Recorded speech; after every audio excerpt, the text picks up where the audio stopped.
You got it. Okay, thank you. All right. Um, welcome, everybody. We are going to get started with our rescheduled Board of Selectmen regular meeting for April. It's Thursday, April 11th, and we're going to start this meeting at 7:01.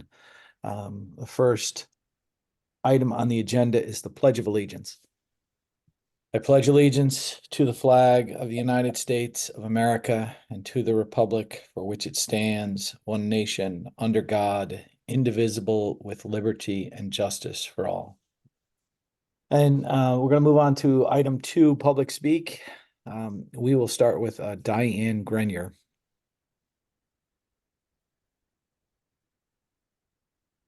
All right, we'll circle back to Diane because she's probably having issues. Jeff Ballard.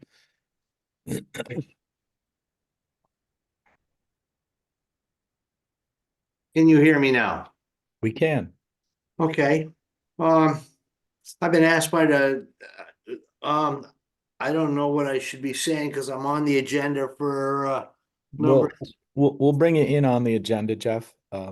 If you have anything you want to add that's outside of that topic, you can bring it forward, or No, you're good then. All right. Diane Grenier, are you available? No. Linda Fish. All set. All right. Jody Gross. Hey, Jeff, nice to see you. Good to see you again. How are you? Wonderful. I'd like to actually take a few minutes to voice some support for, well, first of all, introductions. I'm Jody Gross. I've been in Andover for about 19 years now, and I'm before the Board of Selectmen here to provide some public comment in support of the Joshua Trust in Town of Andover open space properties that's being discussed this evening, talking about putting a looped trail somewhere between Skinner Hill and Wheeling and Long Hill and Dogwood Drive. I live on Dogwood Drive. I really wanted to impress upon the Board of Selectmen 3 very important reasons why I support the establishment of this trail at this particular property. The first is it's access to our town land. Having an actual entry point established to access the land via a trailhead really provides great opportunity for walking, hiking, for town residents like me. Number 2 is that it's really for walkers and hikers only. I love my brethren that are bikers, but candidly, I'm tired of getting run over on the airline trail, or if I go over to Coventry to the state forest and run through bikers. I mountain bike myself, but having a small place like that to just walk and hike in a low impact trail would be wonderful. The third reason is really it promotes safety and health for our town residents. One of our town selectmen recently posted a picture of someone walking on Long Hill Road. Thank goodness they were in bright a shirt on. And thank you, by the way, Board of Selectmen who got us some vests. Long Hill is not a road for people to be walking on. It really isn't. There's no sidewalks. There's no painted lines. So this is the perfect opportunity for Andover to add another option for recreation and for walking in a not dangerous area. And quite frankly, it's really cost effective. So, I guess as an avid walker, hiker, typical representative of the 3,200 people that live in this town, I asked this elected governing body to really support the idea of opening up access to a loop trail on the property. Thank you for allowing me this opportunity to support the project. Happy to answer any questions. Thank you, Jody. Jeff, can I speak as a member of the public during public speak to be read in the record? Sure, go ahead, Jeff. I just got aware of these changes to this trail and how I can see Wheeling Road from my backyard. And this parking area is going to be right inside of my house. I'm going to have people walking through like right on my property line. It's all been changed to move up into the wetlands area. And it's all on town property now. It has nothing really to do with Joshua's Trust anymore. And I just got this packet yesterday or the day before, and none of the property owners have been notified. And I understand, Jody, that you support the trail, but it's not in your backyard. And like, I bought this property for privacy and to enjoy my backyard, not have people walking through it. And I'm like the other property owner on the other side. I will not support this 100%. I'm vehemently against it. Because originally when we did this, it was not going to be up towards the neighborhood and to my adjoining neighbors. So going forward, I'm against this. I don't think it's a good idea. It impacts all the neighbors in my neighborhood. Thanks. Okay, we're gonna just keep going. So give us a second, Jody, and you can come back. I'll actually give you a second chance. Absolutely. I'd appreciate rebuttal. Yeah, no problem. Sherry?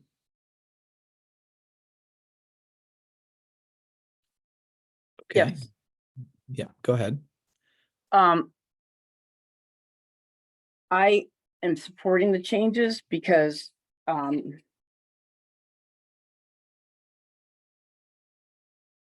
it's I oppose the parking lot because it's almost on my property line.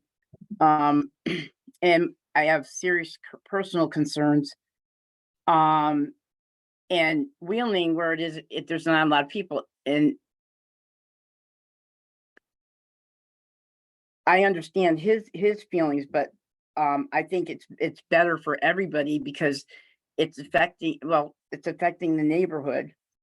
And it is more out of the way than it is over where you had originally put it, next to people's houses. That's, I feel. Okay. And it's more feasible for everybody. Anything else, Sherry?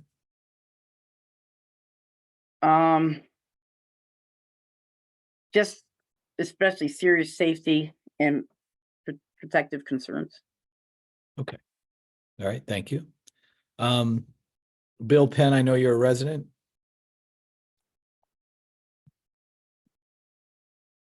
Yes, good evening.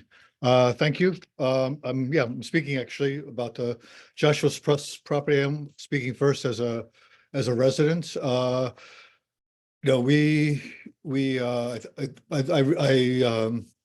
a lot of what Jody had to say about putting in this trail. I think it's a valuable little trail that can be used by the people, especially by the people in the neighborhood. And I'm sure when John talks about the property in the along the agenda, he can give more elaborate how much use this type of trail typically gets, et cetera. But as an Andover resident, I strongly support this. I live right next to the rail trail, which gets probably over 200 times more people parking by my house, going by my house, et cetera. And it's not really that big a deal. So I support that. I'm also speaking as a Joshua Trust person that, we met with the people who had issues and addressed them. And this is one of the ways. And again, John is going to, I expect, elaborate more on that during his discussion. The other part I wanted to talk about was the e-bike program that has been proposed or suggested, and I'd like to voice support for that e-bike program, especially with the possibility of the multi-use path along Route 316. We think this is an opportunity to get more people on the trail to learn about e-bikes and the safe use of e-bikes. So I also support that endeavor, which is on tonight's agenda. Thank you for your time, everybody. All right, thanks, Bill. Kimberly Person. Nothing right now, thank you. Okay, Lisa Kurtz.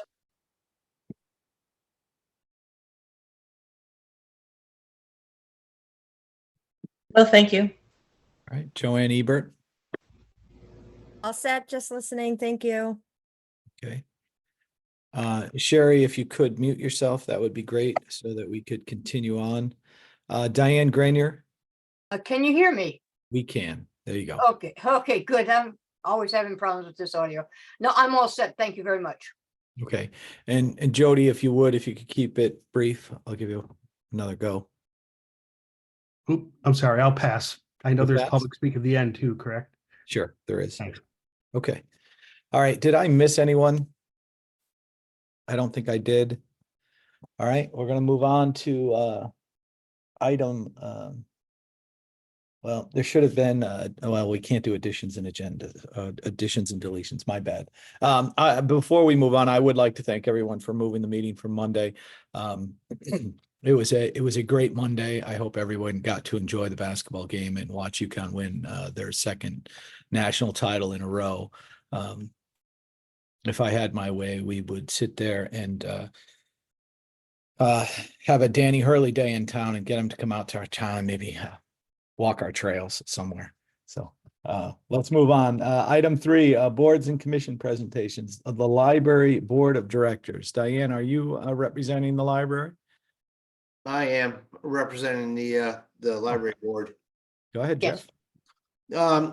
We've been negotiating with Daniel Polino to get a 18th century tall clock for loan and display. It was this 18th century Daniel Burnap, from town, who had a workshop in the Attica Post Farm. We've had it appraised by Art Liverent, and the only wall space in the library that we have really available for that display of clock is to the right of the entrance as you're heading out. It's a small wall. Daniel Polino is concerned about the traffic pattern there and wanted, and through an email to us and to me, wanted to know if there's an alternative space to display the clock. He's concerned about the traffic pattern there. My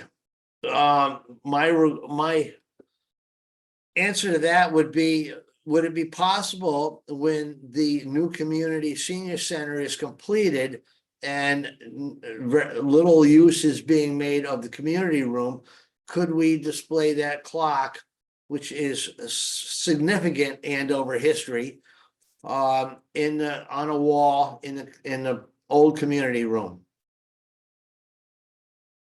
as an alternative to the library? Okay.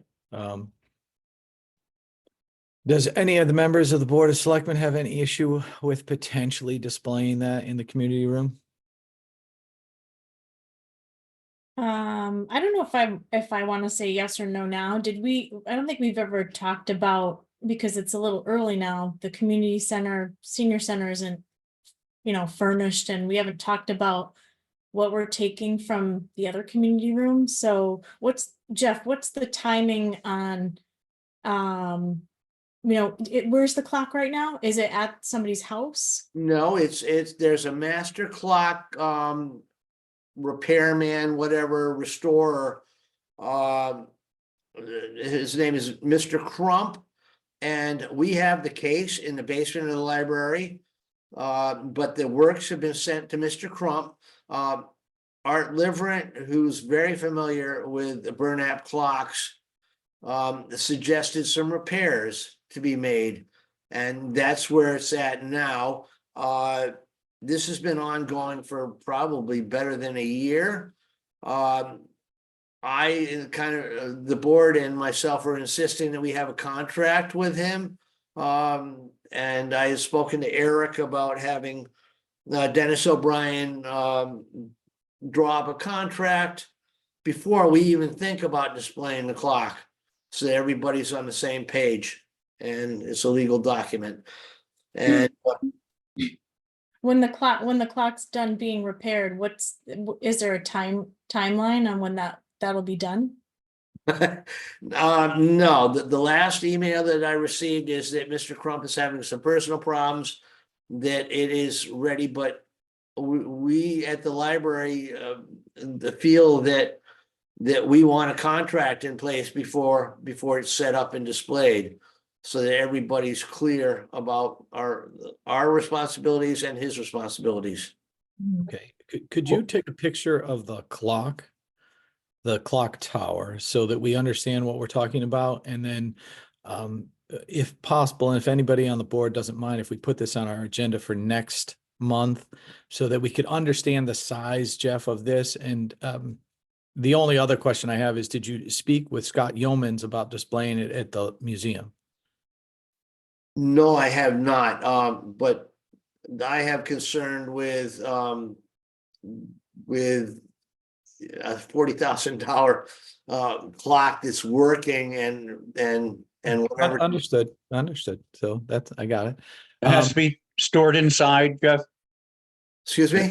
That has to be stored inside probably, right? Yeah. Most Right. definitely, yeah. And its value is 40,000 right now? I believe it's 38,000. It's one of a kind. Yes, Carvin, his Daniel Burnap, and the library is Burnap Skinner Yeah. Library, as you probably all know. So it's significant to the library history, to Andover history. He had a clock shop in South Windsor or East Windsor. But this clock has on the dial, on the face, Andover, which is unusual and rare. And Art Liverant has said that he will do a presentation on the history of the clockmaker.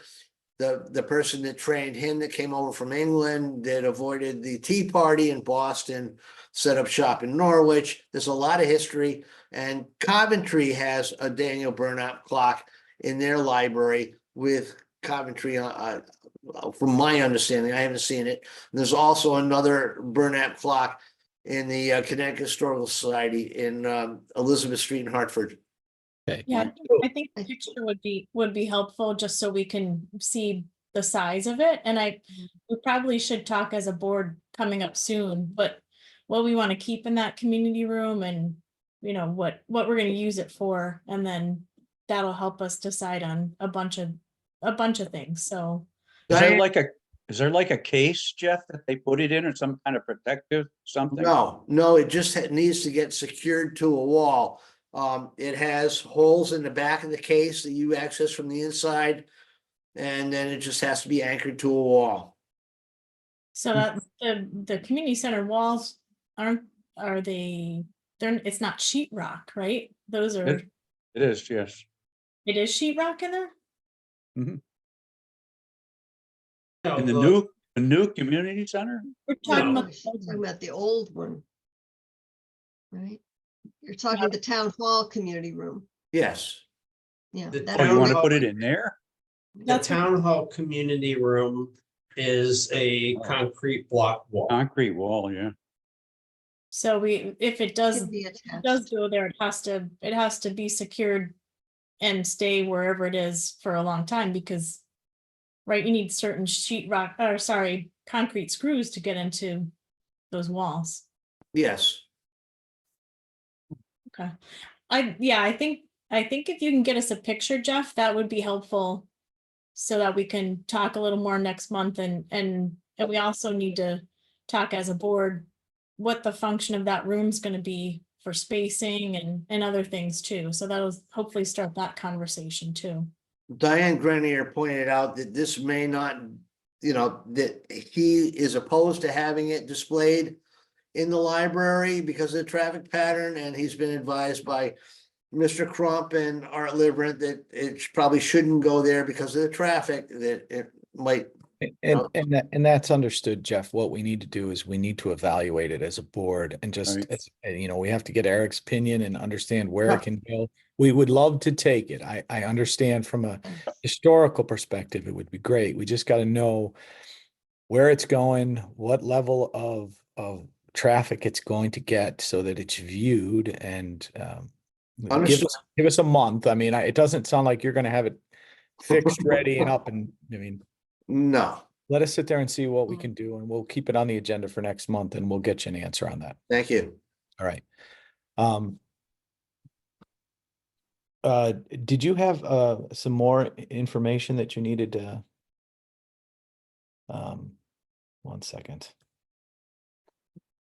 So you were going right into the garden club. That's what I That's thought. correct. So you can keep going. Yeah, I'm asking permission to put up a fence around the garden. I've already spoken with Thad King from the Eastern Highlands, and he has said that as long as I stay 5 feet away from the leaching field with any of the posts and the fence, he doesn't have a problem with it. Where I am within 5 feet, he doesn't have a problem with me putting above ground posts without any holes sitting on the top of the ground. I have already secured funding for all the materials through Andover Elementary School grant. So that I wouldn't need a line item for the $2,500 for the materials. I just need permission to put it up. Does anyone have any issues? I mean, there was information in our packet regarding the school and the grant Yeah. that they're discussing. Yeah. Anybody have any problems with what Jeff is asking to do? I mean, we talked about it last month. No, Any issues? no. No You need a problems. I think motion? it's a Great We idea. do. Yeah, okay. I'll motion to let Jeff and the garden club put up a fence around the garden, and the fence is going to be paid by the school, like a grant from the school, and that fence be put in where it's specified that it can be put in. I'll second. Okay, any further discussion? All those in favor? Aye. Aye. Okay. Oh, there were lights in here.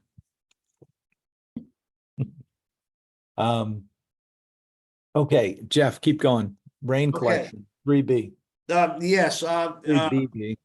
Grace and Dave Gustanian have donated a 550-gallon water collection tank. That's already in place behind the shed.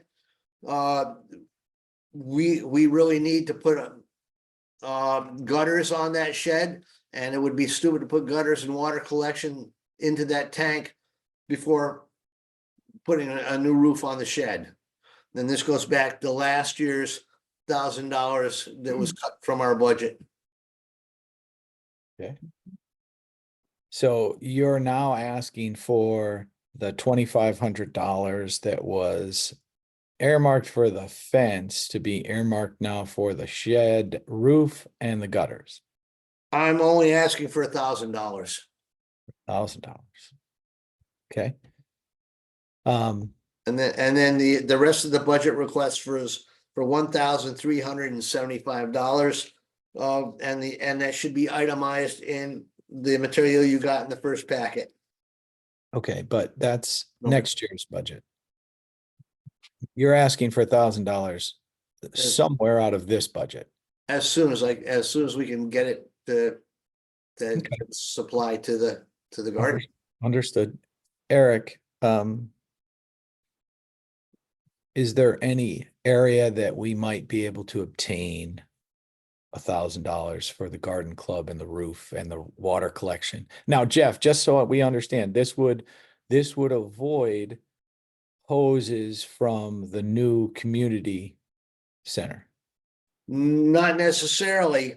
I've already gotten permission from the fire commissions to put gutters and water collection on their shed. It depends on how much it rains and whether we have 1,500 gallons of water vessels, accumulated. But we may have to fill the containers with a hose. Okay. Well, Periodically. we could do that periodically, but we could do that on the weekends, so there's no interference in activities that are being run at the new building. That is correct. We were running a hose from the fire department and running it out and picking it up every time we needed to water the gardens. Okay. The tank is I'm gonna be hard plumbing that 550-gallon tank to the irrigation system next week. And we have a submersible pump that goes in the tank that will supply the pressure and distribute the water to the irrigation system at the beds. I was a little, when I was reading your documentation, I thought you had 1,000 gallons that you were gonna have access to. We supposedly have been given the Hartford Foundation grant for the 1,000 gallons of supply of storage. And that grant would also cover the gutters and collection system on the fire shed. But that grant money, isn't that grant due in May? So you wouldn't get that money until, That is correct. I wouldn't get that until probably June. And I wouldn't get my budget money until what, July 1st or something? Okay, so just so I understand, this is where I was a little confused. So you want the money to do a 500-gallon tank? The roof and to roof and gutters to fill the 500-gallon tank. And Yes, then you applied for a Hartford Foundation for Giving grant to get 1,000-gallon tank to take it off of the fire department roof. correct. Okay, so you're talking about having a total of 1,500 gallons of water available for the community garden for irrigation purposes. Yes, When you're complete. that's our goal. The issue right now is you're asking for $1,000 out of the current year's budget to put a new roof and gutters on the shed for the community gardens. Yes. Okay, Eric. Where could we potentially obtain $1,000 out of our current budget? If we wanted to do this?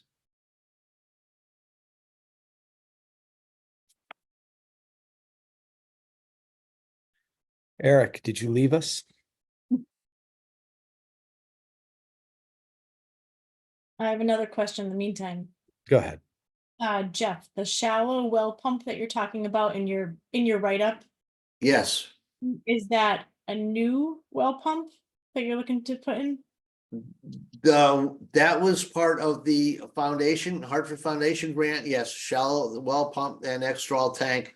And that is included in the grant money. But Well, that goes in the tank. It's not something that goes in the ground. It goes in the tank. Or it goes, in the shed, and then we pump from one tank to the next tank and then out to the garden. We'll be using a submersible, like a submersible pump, one horsepower pump in the 550-gallon tank to pump it out to the garden. Understood. So I don't want to put this out there, but I have to ask this question.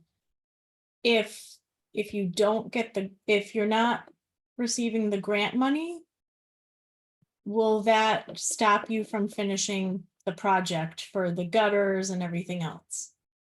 It's my understanding, and there's not any clarity on it that I've been given, that we've already been okayed for the grant, but one person says it's for $2,350, and another person in the advisory says that we're getting $2,935, which was the original estimate for the collection on the firehouse. Okay. Eric, are you with us? I am with you. Okay. Eric, is there a potential to obtain or to reprioritize $1,000 that we could potentially provide to the community garden? Yes, you can take it out of your line item for Board of Select salaries, since you have made a decision that you do not want to draw a salary as a select person. So there is $1,200 available from that fund that you could fund community gardens if you so choose. Perfect. Does anyone have a major problem with that? Since I am foregoing the $1,200 of money. Thank you, Jeff McGuire. Yeah. Thank you, Jeff. Okay. No, we got to vote for it. So it's not on me, but it's available. So, well, then I'll make a motion that we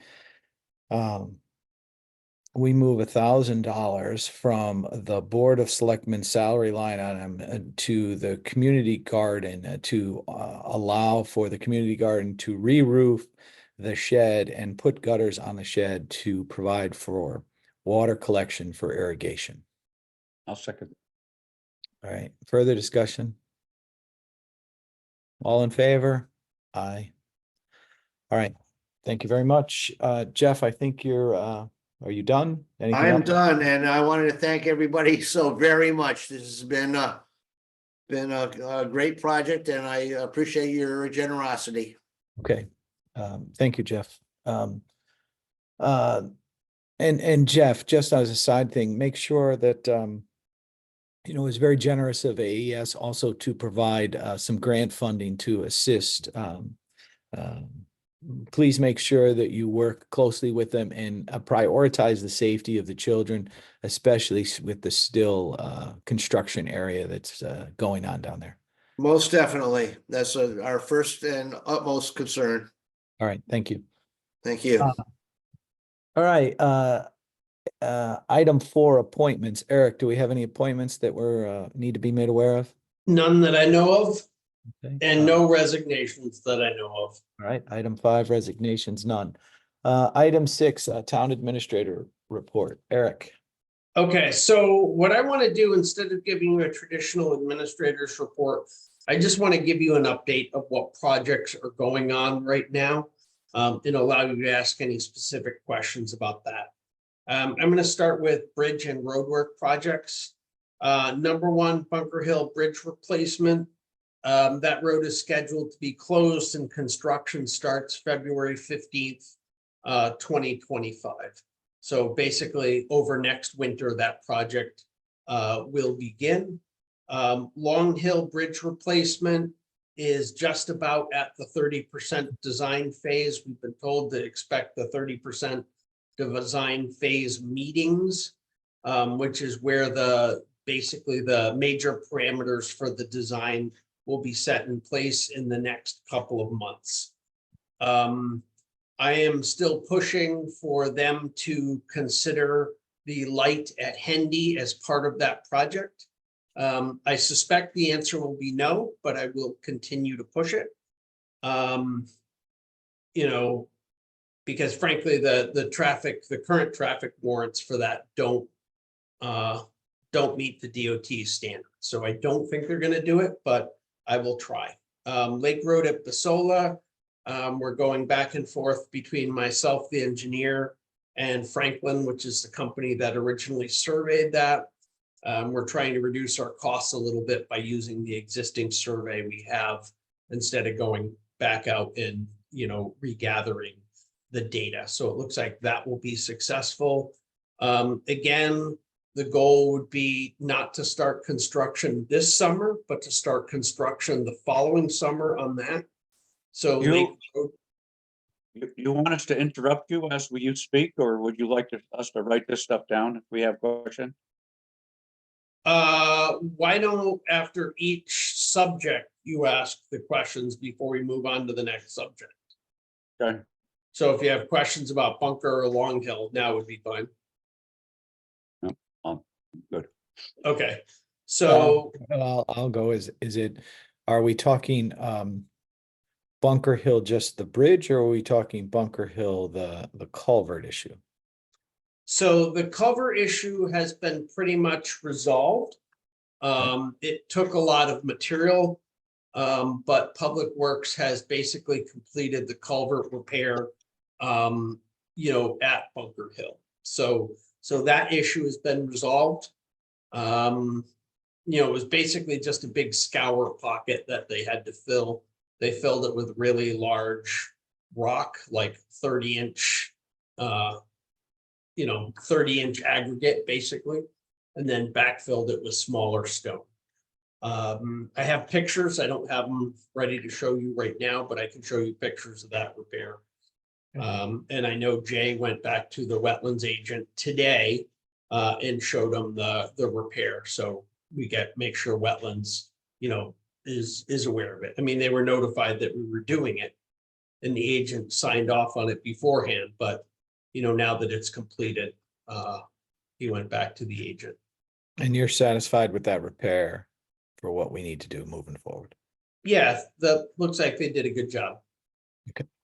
That would be helpful if you also, I know you have open projects that you're gonna update us on and the residents on, but also update us on completed projects or things that you've gotten completed in the last month. That would also help us. Sure, okay. Okay, so Lake Road at Basola, I mean, the goal is to be in construction, not this summer, the following summer, so that the bills bridge the next 2 fiscal years. So we have enough money to pay for the completed repairs or completed replacement. So what happened to the data, the prior data? Somebody lost the data, or what happened? You were talking about data? So the data's not lost. So we have Franklin surveyed it. And we are using that data, but what we have is we have all the PDF files. And what Franklin has to share with the engineering firm is the actual engineering data that went into that, you know. So that will take place. We're just working out getting those files transferred. It's not a problem. You know, I had asked that they consider using that survey because when they originally gave us a project outline, they had, you know, a full survey. And I went back to NLJ and said, this really isn't appropriate. We already have, we paid for a survey, use that data. So that's kind of what we're going with. While they would prefer to use their own surveyors and their own survey data, there's no reason they can't use the pre-existing data. If that answers that question. Okay, and we've already talked about what is on the docket for this year for roadwork projects. You know, the other one that's we're going to have to address sooner rather than later is there's a really big spring in Aspinall Drive that this last year or two, when it's been really wet, you know, we've had like an artesian well coming out the middle of one of our roads on Aspinall Drive. So we're going to need to address that. That will be one of the extra projects. Presuming that we do not do the full parking lot reclaim and repave for the school, then at a minimum, we're going to replace the basin tops and do some of the basins need a little bit of patching. So Jay is scheduling that also. And then we'd repave around the basin so it's flatter. If that does get reclaimed, then obviously that would be part of that project and we wouldn't do it independently. Multi-use pathway for Route 316. That's still awaiting grant funding. We are continuing to do the design work on designing that using the money we already have for the congressional or legislative set aside. But when will we know about that, Eric?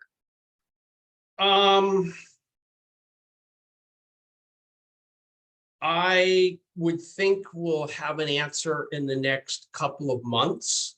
But I also think at this point, you know, I think it will get funded. It's not a question of whether it will, because the reality is for the first time ever, they had less applications to that program than they have funding available. So short of anything, you know, drastic happening, now that funding is staggered. So it doesn't mean we're going to be able to tap that money right away. But so we might not actually get assigned this year. We might not get assigned the 25-26 budget year to actually be able to spend that money, but we will be, you know, allotted it. So 90%, more than 90% sure we'll have the money for that, which is kind of a cool thing. Community center, that's going relatively well. I think there's no question we'll be in and up and running by July 1. I suspect it'll probably be a little earlier than that, but that's coming along fairly well. Next up, the HVAC updates to the town hall and fire department. Both of those are scheduled to begin somewhere around the last week of this month and expected to take between 2 and 3 weeks to complete both projects once they got started on it. And then there's got to be some masonry repair done after that. The trenching for the pipes for the gas and electrical, Jay is anticipating starting on that Monday now that they've got the repair to the culvert on Bunker Hill done. So I'm guessing that project will take at least a week, maybe a little bit longer to complete the trenching, but it should be basically in place. And the tanks, they've said we have to give them 2 weeks notice when we want to drop the tanks. So the goal is get the piping in, get that buried, install the tanks, and then they can just run the gas line through the existing conduit. So we should be in reasonably good shape. The other good thing is it will be late enough in the heating season that there's no reason we can't go heat pump only, and not the likelihood that we would need the propane backup is pretty small during the transition. So the timing for that works out pretty well. So electrical upgrades to the town hall are the scope of work of what we authorized a couple months ago is largely complete. We're transitioned, we have the new backup, automatic transfer switch in place, although it's only, manually operated at the moment, because until we put the piping in, we don't have the control runs. But it will function. The old stab lock panel is removed. The whole place is cleaned up. And we went through and we ripped out all the old wiring. And they were also managed to finally track down the fault that was preventing the phone line in the elevator from working properly. So all things considered, I think that project came out really well. The one thing we are going to have to deal with is when the addition was built on the town hall in, 2008, they really undersized the connectors to the elevator. So there is going to have to be something done to address that. They either have to downsize the breakers, which I don't think that will work because I suspect the elevator will just trip in a fault, or they're going to have to run new cable to the elevator. So I'm trying to get Lenco to figure out what has to happen to make that right, because that's super not code compliant. Everything else is in there is pretty good, and we're basically prepped for for the HVAC install. So I think that's been very successful. I've been really happy with that. Athletic field upgrades. Those, we're still waiting on the committee to come back with the final set of recommendations. And if we pick a date for a town meeting in a couple weeks, we'll have to get that committee to give their explanation for that, because that is one of the items that will have to go to town meeting, because it does require a town contribution. The town's on the hook for 20% of the total project. So that's the athletic field steep grant. Public Works fuel delivery system upgrade, that's on hold till the next budget cycle. AES bleacher repair. So there was a little bit of a difference of opinion between the town and the school regarding the project for doing the flooring, redoing the gymnasium flooring. AES really wanted the flooring under the bleachers addressed also. So to do that, we basically removed the bleachers from the wall, and examined the flooring behind. And we've now sanded separately the flooring just under the bleachers. And that has been, coated. So Friday, the bleachers will get moved back in place. And when the rest of the floor gets done, it will be uniform, including what's under the bleachers. So How did all of the additional coatings go? Came out really well. as far as I know, it's okay. I did not look at that project today. I looked at it yesterday. It looked really good. I know that we're coming back in to put 2 more coats on today. Scott, did you see it after? Yeah, I got a picture of it after you. Yeah, Looked really, Okay, and looked just, really good, and it was dried already. okay, and so when they put the bleachers back, they're gonna level all the bleachers out and fix all of the mechanisms under those bleachers to make them operate properly and level properly? Yeah, it's Okay. it's gonna be reattached. Okay, The bleachers are all done also. okay. the new seats are on the bleachers. Mhm. So that should be all set when school starts up Monday, so that shouldn't be an interruption. And then the next time when they come back in the summer, they won't have to move the bleachers. I've also asked for an estimate from Lenco on what it's going to cost to to do the installation of the downdraft fans for that facility. So hopefully I'll have that relatively soon. It's really just where the issue that's going to come in is where the fans are powered from now will have to change, because basically the control mechanisms for the fans, have a maximum run from the controller to the individual fans, and they're designed to run pairs of fans. So Rick is going back to the company and asking them basically for an engineering solution to how to run all 6 sets of the fans off of a single controller. So hopefully we'll have more information on that in the next, couple of weeks. We have a switch available on the wall. It's not being used. Right. One dead switch there. Yeah, one dead switch. Is Okay, it really a dead switch, or the lights that go to burned out and have never been replaced? I can't tell you that, but I you're think good. that's what the janitor thinks. He Okay. thinks it's just lights that have never been changed because it's too high for anybody to get to. Okay, Which we could address when Lenco comes in, or whoever comes in, with the lift. it would be great if you could have Lenco go look at those lights just to sit there and see if they're LED. And then I would assume we'd have some Eversource program that we should be able to participate if they're not LEDs and haven't been switched recently. Write that down here. I am. All right, we're good. AES plumbing design and repair. I really have not made a lot of progress on that.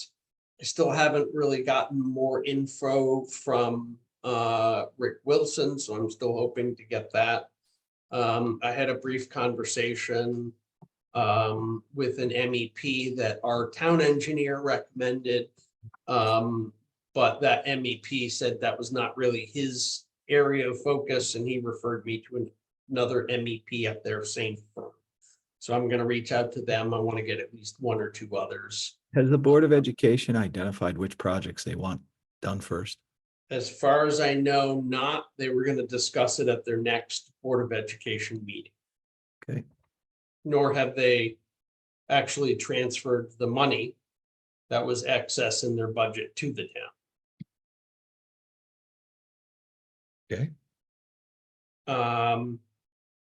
So the senior transportation new garage project, I went back and forth with DECD. I finally filed some paperwork with them. It's now awaiting the DECD commissioner's signature. Just one step in a long chain.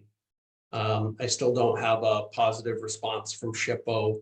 I did poke them, 2 or 3 weeks ago to review the documentation they were given on the old building.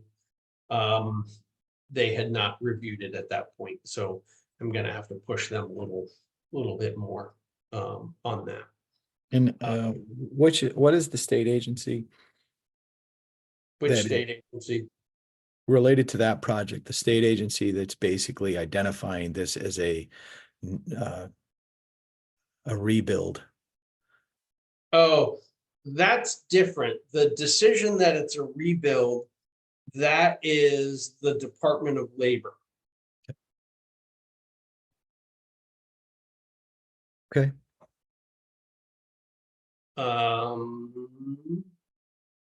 And that's basically it for the major projects we have going right now. Any questions from you all as a board, kind of on what we're doing and where we're going? From my standpoint, what is your, based upon the situation with Public Works, what are you looking at being able to accomplish in the spring and the summer, or what are you going to have to curtail? So we're all aware of what's going to end up happening. So we do have an executive session scheduled at the end of the meeting. If we want to talk about specifics of what we're going to have available for Public Works personnel, maybe we do it there. I would say we're probably going to end up one person short on that department for a significant fraction of the spring into early summer. Okay. And that's fine. We can do it then. That's fine. Anybody else have any other questions for Eric related to any of the ongoing projects or completed projects? And Eric, please always remember to, you've got to let us all know the completed projects. You've got to let the public know what's getting accomplished, because, we talk about a lot of things, but you and Public Works and, we have been getting things done. I think it's appropriate in these meetings that you let everyone know that these are projects that have been completed in the last month. So. Understood. All right. Understood. Anybody else? No, okay. All right. We are going to move on to old business, 7A, the Joshua Trust discussion. So let's start there. John, we're going to let you go. There was some information provided to us later. We'll let you go, and then we'll sit there and ask you questions and sit there and see what we can do. Thank you. Yep. Yes, this is I think the 5th time I've been in front of the board in the last 6 months. I'm getting to know you quite well by face anyway. You'll remember that at the last meeting, there was an abutter, Sherry Mashad, who lives on Skinner Hill Road. She spoke earlier this evening, who voiced some concerns with regard to the parking lot location on Skinner Hill Road. Bill Penn and I met with her following the board meeting, as you asked us to. We had a good conversation with her, but what came out of us loud and clear, and what you heard a little bit earlier, is that she had serious safety concerns living so close to the parking lot that had been proposed on Skinner Hill Road. She asked us, and she stated she believed Wheeling Road would be a better option. We had not specifically looked at that option, partly because the Joshua's Trust property does not have any frontage on Wheeling Road. That's completely town property that has the frontage on Wheeling Road. We told her we'd look at it, and Bill and I went and looked at that location.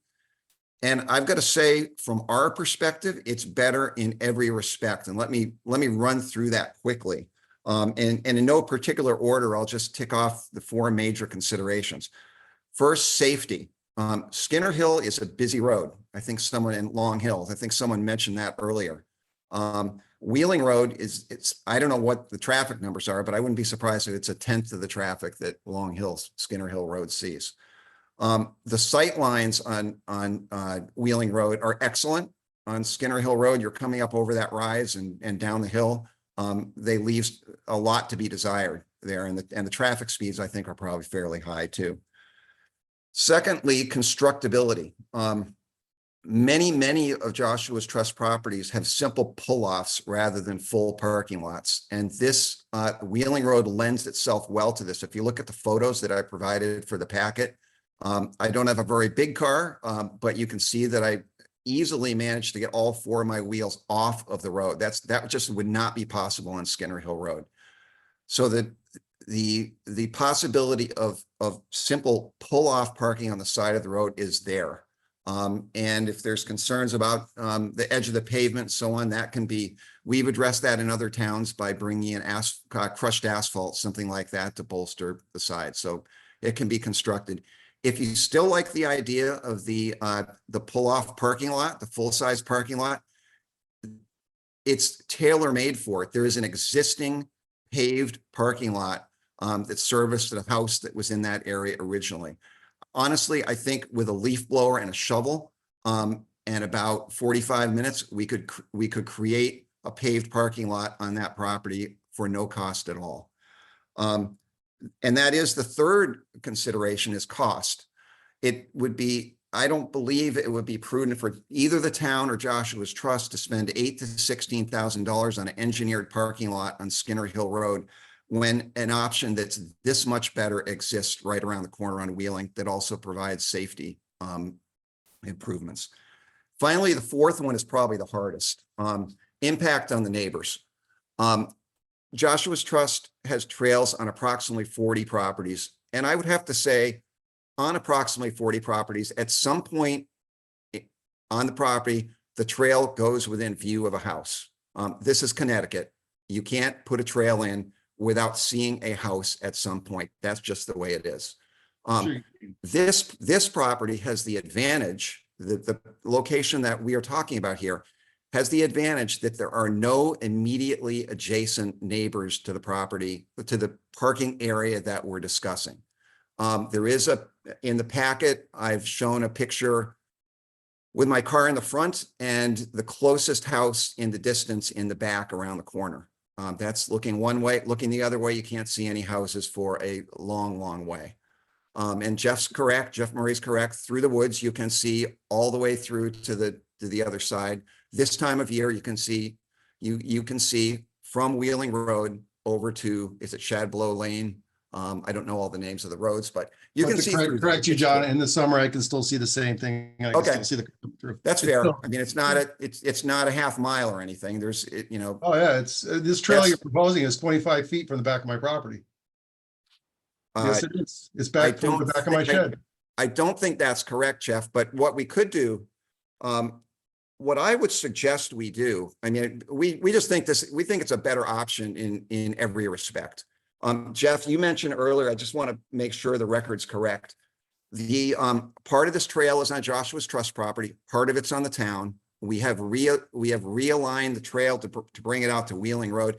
That change made no difference in the amount of trail that's on Joshua's Trust property. It's exactly what it was in the earlier version. Yeah, but now, John, it brings it down through the wetlands that we all walked through when we did the walkthrough. Yeah. Well, let me be clear on that. The section that was on Joshua's Trust property is the same as it was before. The change now is the trail needs to get from Wheeling Road to connect to the loop that I walked with the Board of Selectmen. So you can see that straight section. We tried to put it right down the middle to keep it as far away from the houses as possible. This is the best, if the parking's gonna be on Wheeling Road, this is the best we can do. This is your property. This is town property. It's your decision. If you decide that this trail is good for the residents of Andover, vote for it. If you decide this is not a good idea, you don't want to see it, vote against it. We'll go build trails somewhere else. But we think this is a great thing for the residents. So we're willing to help you with this. If that's what you want to do, the decision's yours. I expect we are probably going to, I guess what I'd like to do tonight, if it's possible, is either tell us you're interested in proceeding with looking at this or tell us you'd like to end it right now. If you're interested in proceeding and looking at this, what I'd like to do is meet with the Board of Selectmen at Wheeling Road and show them what we're talking about here so that you can see it for yourselves. We also, I think it would be appropriate for us to talk to your wetland commission, because as Jeff said, this does cross a wet area. We would have to put in, I call it a bog bridge. It's a series of 4x4 timbers with 2x6 planks across them. You've probably walked on other trails that use an approach like that. We cross many, many wetlands on our properties in that manner. And I think the Wetland Commission would be okay with it, but we'd be happy to run it by them. So let me just understand, Joshua's Trust is not interested in putting the parking lot and the entrance on Skinner Hill Road. That's correct. And So that's off the table. Yes, it's off the table. And in an ideal world, we would have looked at all the options up front. But we were really focused on Skinner Hill Road because of the frontage issue. Okay.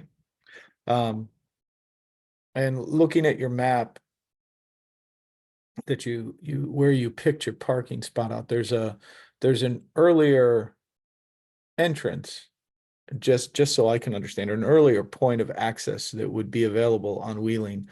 You decided against that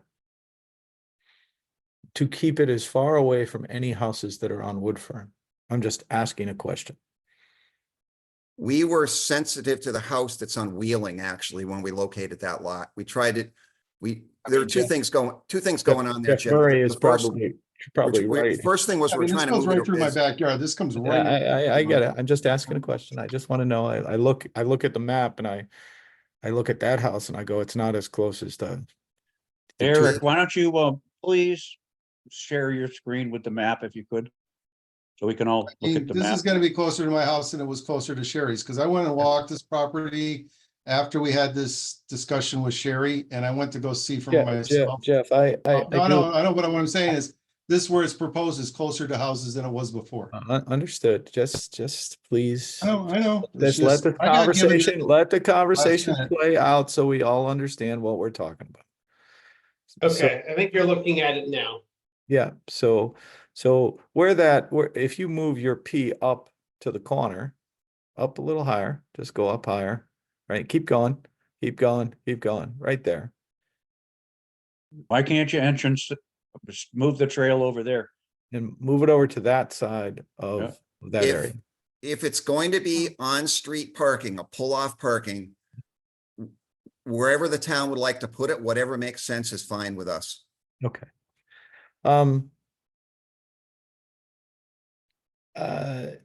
I know that Jeff Murray, even before this was proposed, was very adamant as to he wanted a buy-in from everyone. I'm not in favor of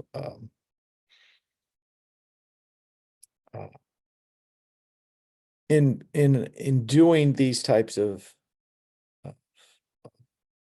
anything we do in public government. I mean, you're never going to get 100% buy-in. I mean, I don't care where you go. There's going to be someone that's going to not want to do something. I mean, listen, we built a community center and not everyone wanted us to build the community center in the same spot. So that's life. I'm not a believer in, you don't have to make everybody happy. And we'll never make everyone happy. We're trying to make everybody happy and we're trying to do a good thing. Joshua Trust is trying to do a good thing. And I greatly appreciate what they're doing. So I would ask the other members of the board if they want to sit there and entertain Wheeling. If Skinner is off the table, that's where I would have built this. I would have just built it as it was originally proposed with 4 parking lots, understanding that I am not going to make Sherry happy. And I apologize for that, but that's what I would have done. So I'm going to ask the other, and I know Jeff Murray's answer. So we're not. I'm sorry, but I just got this at the last minute, Jeff. And no. And Jeff, we're not even going to ask you because we understand your. Just to add for the record, Jeff, my neighbor Andre that lives to the north of me is also very opposed to this. And then there's also a house, if you look where the text is down there where it says GSA, There is another home right there. Okay, and. There's and 3 homes that are it's all- very close. Jeff, I do understand it and I appreciate it. And to be really honest, we would know your opinion and your answer and where you would go. So I'm asking the other 3 members what they want to do, and then we can give Joshua's trust an answer. What, So I'm gonna go through each one of them. would it be any better, Jeff, if you put it all the way to the northeast of the town property and started the trail in there? Well, I think at that point, we're gonna impact the neighbor on the other side, the north side. Yeah, but his lot is pretty, Yeah, but his I can, house is pretty far away, isn't it? but the way this map is drawn, it looks a lot bigger than it really is, because I can see that neighbor's house across the parcel. I can see the neighbor's house from my backyard. Yeah. That's how tight that area is. And I can see the cars going up and down Wheeling, and you can see my house from Wheeling. Okay, So, You can you can still see your neighbor's house to the northeast, that closest one right there. and I have So a if you- shed right on the property line that's gonna be within 25 feet of this trail. And people can just freely walk up to it, and, it's okay. security All right. concern. So let's sit there and I'm gonna try to do this quickly so we can all sit there and deal with it. So I'll start with you, Ann, because you're at the top. What would you Yeah. like to do, Ann? I like the idea of it coming off of Wheeling, because I think it's gonna be even less people seeing the parking area, and probably fewer people just jumping on the trail. I think it'll cut down on the number of people in there. It also has, if you put it where that P is, it's already that little paved area where it had a house. I know myself, I drive down Wheeling once in a while, try to look through there. I cannot see houses through from Wheeling Road, except in the winter, I might be able to spot one house. And that's all. It's very hard to see through there. In the summer, I can't see more than my immediate neighbor's house. The woods are so deep, so thick. Okay. And you can see my house. You also, can see, I'm near and you can see my house. barely in the summer, Oh. barely. All right, so Ann is Filled in. Wheeling. I am for this. My other question is, the original loop, there was 2 loops originally. Eric, We're not Eric, gonna what are you do the doing? 2 loops anymore? Sorry, Yeah. I'm not succeeding here. Hang on. You want to answer for that one?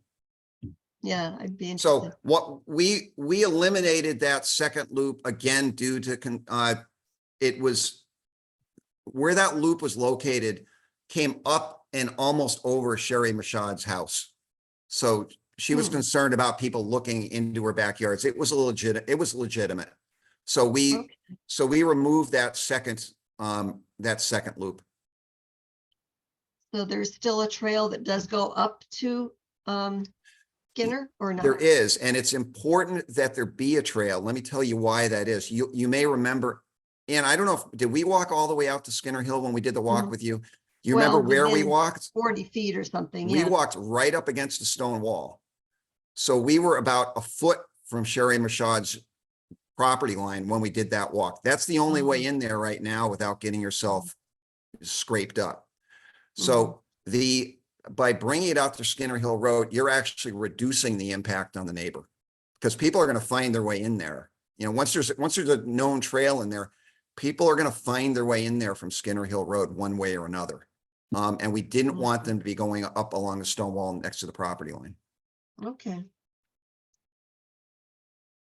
So I'm going to ask the question that when Scott and I did it, we walked right through all of Pucker brush. yeah, we walked through the brush. We walked through I don't think we got anywhere near Sherry's house. Did we, Scott? No. No. Okay. Well, I And applaud you. we didn't walk with you, but Yeah. I applaud your your fortitude, but if you just walked over by the stone wall, you would have zipped right in without getting scraped up. So But why can't you just put the trail down through the pucker brush? that's where it's going to go. Yeah, that's where the trail was going. They entered in a different way than we did, Scott. We entered through the brush, through the garbage, through walking that way and then around. So, okay. There's no way you can just put it away from Jerry's house. and used that parking over there? There's gotta be a way. There's a lot of, She's- lot of land there. She's very. And I know close. that property really well, okay? I've been in there extensively, me and Eric, me and Jeff, me and blah, blah, blah, over the years. It does come down to the cost and the constructability. Why spend $8,000 to $16,000 on a parking lot when you've got such an option that's got so many advantages around the corner, including cost, including safety? Well, I, to be clear, that when this first came up, Jeff Murray was, I'm all for the trail also, but Jeff Murray was vehemently opposed to any trail coming in from Wheeling Hill Road, just to put it on the record. Which Yeah, that Jeff was what I was- McGuire also stated tonight. He And did if we let have, us, and if we have a neighbor down at Skinner Hill that's against it too, maybe it's just not the best place to put this. Because we have two big parcels. We have one big parcel behind the transfer station where there's no adjoining houses to bother us. And we have a giant parcel behind the school that we have existing trails that we even have trouble getting people to maintain as it is. yeah, So- but that's the point. Yeah, no, but if we have a community center and a focal area behind the school, should we just work on maintaining that network and having a good trail network back there where we don't impact anybody? Instead of trying to shoehorn something in where we're gonna impact one person on one side or somebody else on the other. That's the Being a issue. tough place is because of a selectman, it puts me in a tough spot. Well, and you can recuse yourself, Jeff, honestly. I mean, and that's the truth. So, I haven't sat there and pressed that because, listen, the reason from my view, to sit there and continue to discuss this and to continue to try to find a solution is because you have Joshua Trust that has a property that's willing to do the maintenance work to Right. offset. The town doesn't have to do it. So if we find a way to do this without impacting significantly, so this is where I look back at Skinner Hill and I go, I understand Sherry being concerned, but I also understood the other individual being concerned. I was willing to go forward with it at Skinner Hill. If Joshua's Trust is not willing to go forward with it at Skinner Hill, then we have a whole other set of issues that we have to address. And the only way I could sit there and see it working at Wheeling, if you stuck to the northern side of that trail and made it work in that manner, because and I don't know if the maps are correct, but it doesn't look like that property is that close to that line. That's the only way that I would sit there and see us potentially moving forward. But Jeff, I also understand what you're saying. You also said it, you were very clear in the beginning of this process Yes. that you did not want to sit there and see it come in from Wheeling Road, from the wetlands perspective, and also for issues related to the properties that the homeowners that are close to, it is much narrower area than what we're dealing with on the opposite side, from my Yes. perspective. Because we have Joshua's Trust and Yeah, the our town. property together, so why, it's much wider down at that end than it is up at this end. I don't see why, Jeff, that we can't move the trail a ways from Sherry's house. So and put the brush between Sherry's house and the trail, and nobody's ever gonna even know the trail's there. I don't understand why there's a issue with that house. Yeah, so, Paula, I'm coming to you. I'm trying to look at this from the resident standpoint, the people that own the houses there. I love the idea. I love having more trails, but I think I was in favor of having the parking lot in the other location, not in Wheeling. So I'm looking at it as, I love the idea, but I think we're trying to make it work, and it's just gonna aggravate a lot more people. And I agree with you, Jeff. You're never gonna appease everybody in the masses, but when people buy a house in a certain area where they're thinking, they have privacy, and then you stir the pot with a trail, it gets people upset. So I'm trying to put myself in those people's shoes, and I don't know that I can support it on Wheeling. And I wasn't really with it, you know, I'm always trying to put myself in everybody's shoes and look at it that way, you know, So nice. Um, just on being. I do look at property owners though, and I would tell Jeff Murray the same thing. You bought a property that abutted, you know, things can happen. But Jeff, to be clear, it was state property at the time. Yeah, And now it was turned over to the town. Now we've had a change of plans. the state could have built a highway right behind your house. So there's a lot of things that could happen, and we all understand that when we make decisions. But I'm trying to get to it. So one last one, Scott. No, you already heard what I said. I don't know if we In were, favor of this, I'm I'm not in sure that we favor were- of Skinner. I think they should move the trail. I would vote Away yes. to from protect Sherry's Skinner, house. and it stays away from the neighbor's property. Exactly, yeah. The And trail stays low. I was always in favor of that. Okay. I All just right. have a quick question. And I'm in Which- favor of the trail completely. I want to use that property. Nobody's used it for anything, use it. I The just have a original plan question. did not impact the neighbors. But We're gonna go with Ann first, Eric, and then I'll come to you. Which side of the property and proposed trail is Sherry's house? Is it to the east or to the west? I don't know where her house is on East. Skinner. It's to the east. Hers is to the east. Do you see where my cursor is? Oh, wait. No. Hang on. You're killing us, Eric. I'm killing myself. Hang on a sec. I can show you.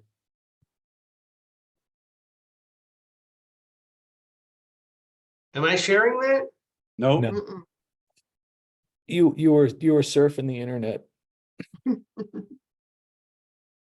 It shows right now that, all right.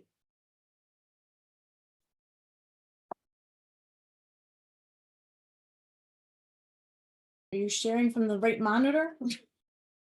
I think so. No, it's locked me out and it won't let me share at all. What are you trying to share? I guess I can't share from my side, huh? the map, the same map that was up there, Paula. Uh, is it just set for the host to share, Eric? Do you know? Yeah, hang on a second. No, it's set for multiple participant sharing. Okay. There you go. You got it. Is that the map we're looking for? No, No, Nope. it's in the regular package. The regular package, yeah, okay. So you're, Yeah. Get out of that one. no, you're in the secondary. This is the secondary. That's a secondary packet. Yeah. No, I guess not. So it's not, we're not to there yet. Keep scrolling up. Up. Yeah. That's a new It's business. in old Extremely. business. It's an old We're in business. business, old so business. keep going up. There's a delay, so. There it there is. it is. That's This one? fine. There. it is. Now go to the top, Paula. Yeah, all the way to the top. Okay, good. Okay, so is the house that we're concerned with, Sherry, the residence house, underneath the corner of former proposed, or the one that's on Skinner? I It's mean, on the right edge of that box, Jeff. Right edge of it. On Right the edge of right the edge, P. just up from the cursor. just up a little bit, right near the P, right Right there. there. That's Okay. the one. That's Right in there. So Huh? And then another thing to think about with this is where that trail is now, the red trail, and Sherry's house, there's a big hill there. Yeah, to go up the hill, but it. Yeah, it- you would have way to, they- yeah, to get up over the top to see her house, you have to get to the top of the hill. I mean, there's 564 feet right next to it. That was on the top of that rock ridge. Yep. Right. Okay, so listen, we've kind of got our answer really. The only thing that I would ask Joshua Trust and I would ask Jeff Murray is Jeff, I would like at some point in time this month, and I do understand your issue, but I would like to go and look at Wheeling Road with you just to understand your concerns. So we can sit there and do this effectively, because I am coming back and telling the Joshua Trust folks and John and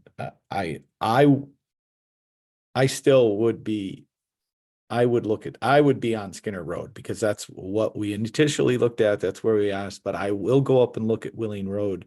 I'll go up and look at it with Jeff Murray and the rest of the Board of Selectmen. We can all go up and look at the different options up on Wheeling to sit there and see if there's an opportunity for us to do this. The problem in that area, Jeff, is it's all overstory. The timber in there is all canopy, and you can see from one house to the other. Yeah, there's no brush in there. It's pretty much. There's no understory at all in there. Scott, should we be doing some logging so that we make the town some money? It's an uneven age stand. It should have young stuff in there. It doesn't have anything. It's all overstory. It's a bad forest. Okay. Well, here's the other thing. If we're changing direction, should we be, I'm not saying we're moving forward with this idea, but are we talking to residents, different ones that haven't been notified in the past? I mean, we would have to think about that as well. Yeah, because this is a change of use. It's a change of plan. You only have one that hasn't been communicated with before. Unless the other two on Woodfern haven't been communicated, but Jeff, that's you.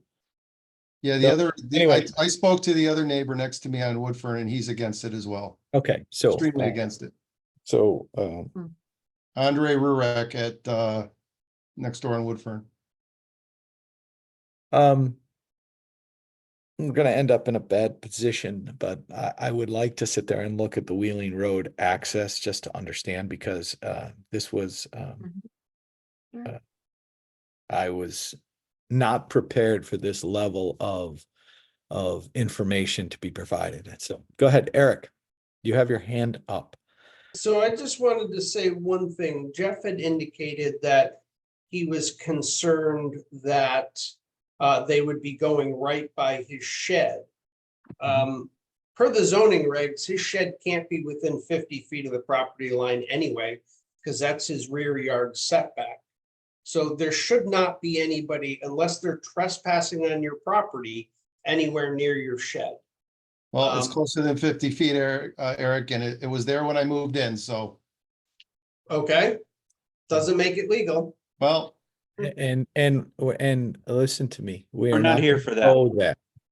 We're not here for that. Let's sit there and try to understand. I mean, listen, Joshua Trust has been nothing but kind to. They have, do. yeah.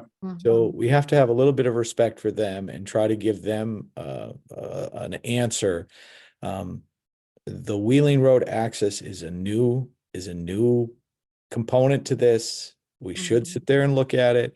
We should sit there and make a decision. But I don't think we're prepared. We're not going to give Joshua's Trust a positive answer if we vote on this today without looking at Wheeling Road.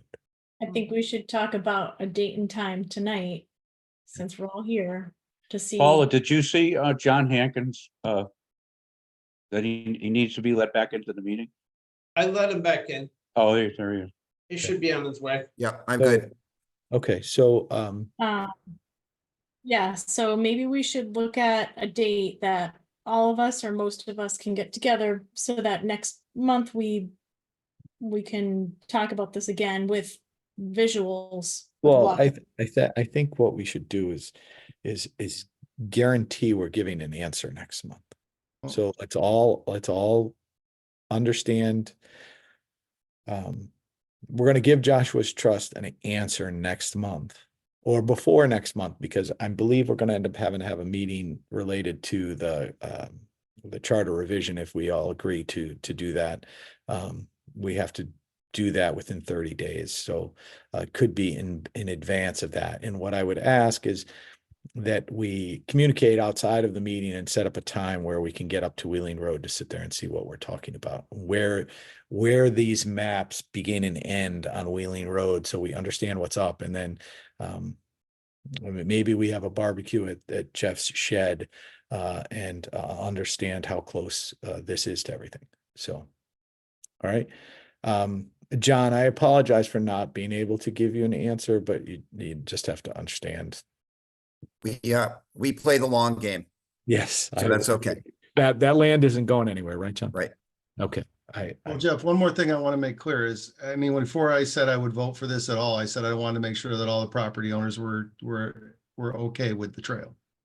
Understood. Is the board taking that position, or is the board gonna make a decision if we make one property owner or two property owners upset?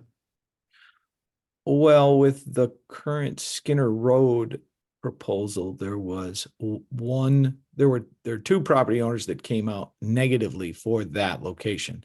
One of Mhm. them was appeased because John and Bill got out there and walked it with them and they understood their concerns, and they worked with it. They met with the other property owner, Sherry, and they discussed her concerns and in my mind made modifications to the direction of the trail so that people were not looking in her backyard. That's not going to make Sherry totally comfortable. I do understand that, but this is a situation where sometimes you just you got to make a decision. If Jeff Murray, if you're not going to vote for it for any purpose when anyone's not happy, then I understand and respect that.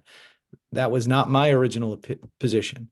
Okay. I'm looking at it going, is it in the best interest of the community? Is it an opportunity for us to make use of a natural resource that we have in our town? Because we don't have a lot, but if we can make use of a natural resource and make, as Jody Gross said, people have the ability to go out there and walk and exercise and feel good about their community and their town, I'm all for it. I understand that might not be what Sherry wants to hear, but it's not that I'm discounting what she's thinking. I'm just going, you're never going to make everybody happy.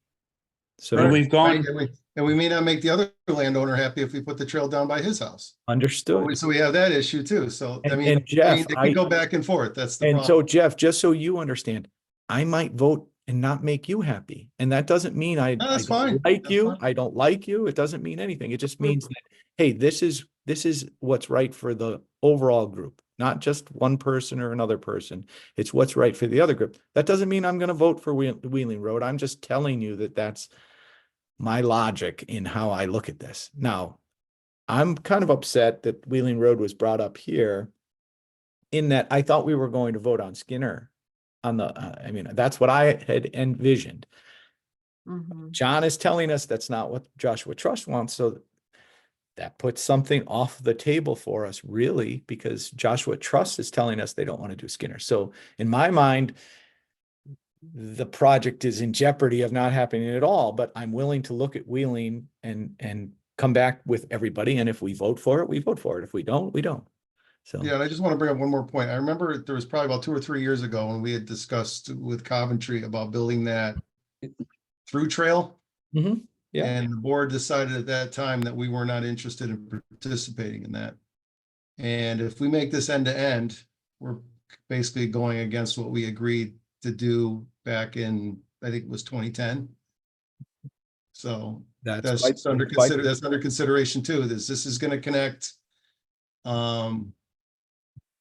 Nathan Hale with this trail, and you're going to get mountain bikers on it. If you open it from Wheeling, you're going to get mountain bikers in there because the mountain bike trails come right up to Wheeling. All right, so let's as a board, I'm just recommending that we give them an answer next month. We all sit there and look at the access points on Wheeling Road, and we come back prepared to provide an answer, right? So is everybody in agreement with that? Okay. John and Bill, thank you very much. And listen, we're trying not to make this more difficult than it needs to be, but when you have people that are budding neighbors that have greater concerns than somebody that lives in a different part of town. And I'm more willing to open it up, and they're more concerned about their individual issues. And so we're just trying to be considerate of those issues and do this in an appropriate way. So we apologize to you for not being able to give you an answer sooner, but no long problem. game, long game. Right? Yep, thanks for your consideration. Thank you. See you, John. Right. Where are we at now? So we are still in the old business, right? Community construction update. Eric. Okay, so I'll give you a real brief. You probably all saw the video. So far, the drywalling and the taping, they're on the third coat and sanding today. They will have some touch up to do on the drywall. So we should be into painting sometime next week.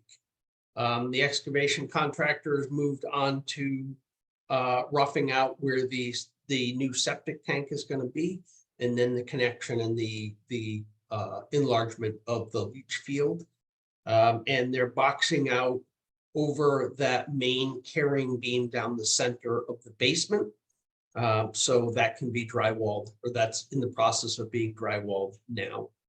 There was a little bit of a snafu in the bathrooms. They located some fans in the ceiling that we had decided were not going to be mounted in the ceiling, we're going to be mounted in the walls. So they're going to have to correct that, but Leading Edge is aware of that. So generally speaking, I think we're in pretty good shape with that project. It's moving along well. We've gotten some good feedback from the community regarding that. So I think we're in decent shape overall. All right. Thank you very much. I appreciate that. Anybody have any questions for Eric related to it? No? Okay. We're going to move on to 7C, the discussion of the blight and level of involvement. Any updates on that area, Eric? I really don't have any updates on that. There's nothing significant happened in the last month. Okay. 7D, review of the significant taxpayer list. Everybody got that in their package? That's in your packet on page 21. Okay. Obviously, there's very few, 1, 2, 3, 4, 5, 6, 7 businesses out of the top 20. The other 13 are residences. Are you going to share that, Eric? Can you share? I can if you'd like me to. Sure, we'd love you Sure. to.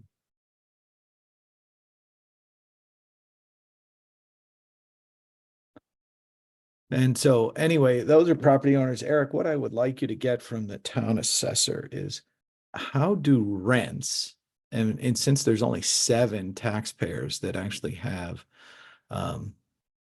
Okay, are you seeing that now? yes, sir.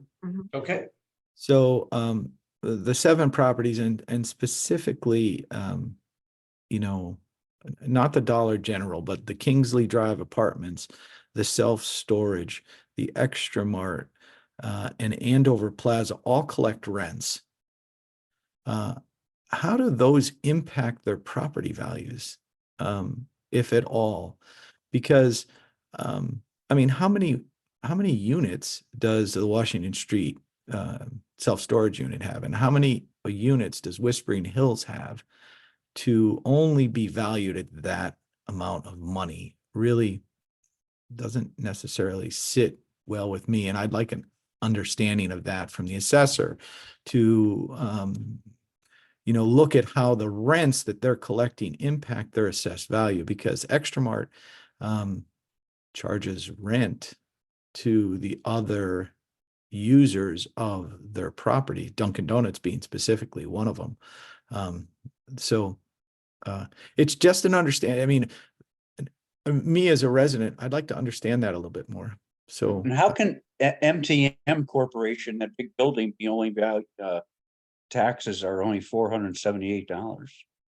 which one? The machine shop down on Route 6, MTM. I don't even see that. No, that you're missing that. That building is not assessed at that. That is what they're saying they have in equipment in their building. Oh, right. And the reason for that is Connecticut, being a heavily Democratic state, has an enormous manufacturing incentive and tax break.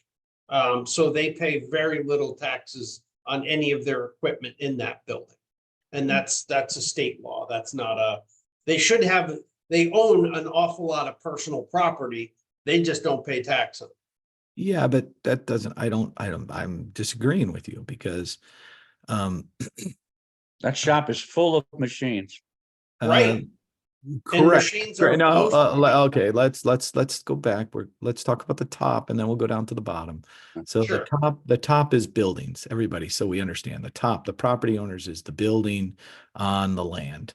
The bottom is equipment that is owned by those businesses. And Scott, you're right. If MTM Corporation is saying they only have $70,000 worth of equipment in the building, forget the incentives, Eric, because what you're doing is 70,000 times 0.03 doesn't come up to $478.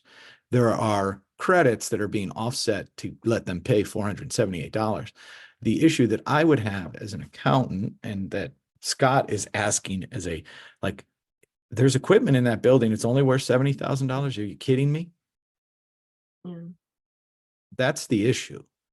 Not the number. They may have incentives and the state may allow them to bypass certain things. But what is in the building now?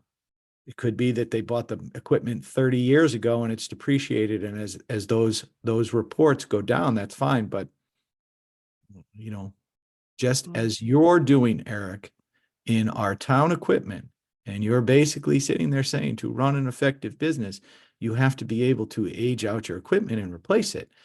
Doesn't seem like we're having an appropriate accounting of those items on certain things. So that's a question. That's just a question. I mean, because you're looking at, you know, Ron Bisson, he does a lot of work for the community. He does a lot of good work for the community. He's saying that he has $185,000 worth of equipment.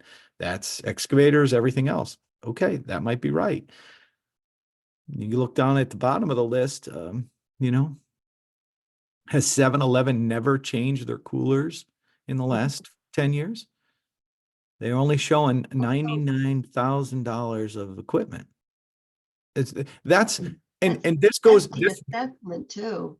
That's not the total value. That's not the- what is being assessed. Even on our houses, we're not assessed 100% of the value. And that's correct too, but it's different because the way those property taxes returns work, it's each year you keep a piece of equipment on there, it ages out and depreciates out, so it gets lower and lower and lower. It's a question of have they replaced things and gotten new? And I would tell you, most taxpayers, what they'll do is they'll just leave everything they have on there, and anything new they're not going to put on there. And the only way that it's caught as if the assessor and the assessor's office is going and evaluating those property tax returns and evaluating the information that's provided in those property tax returns. So that's a question that I'm just asking Eric to evaluate so that we as a group can understand what's up, because it's you know, other than Connecticut Light and Power or Algonquin Gas and Scott Electrics to a certain extent, those are the only significant, those are the only over $10,000 property taxpayers, property owners. So personal property taxpayers in our town. That's terrible. Yeah. That's terrible. Scott Electric Crafts has all nice new machines in there. And And- MTM has old machines, apparently. Apparently, yeah.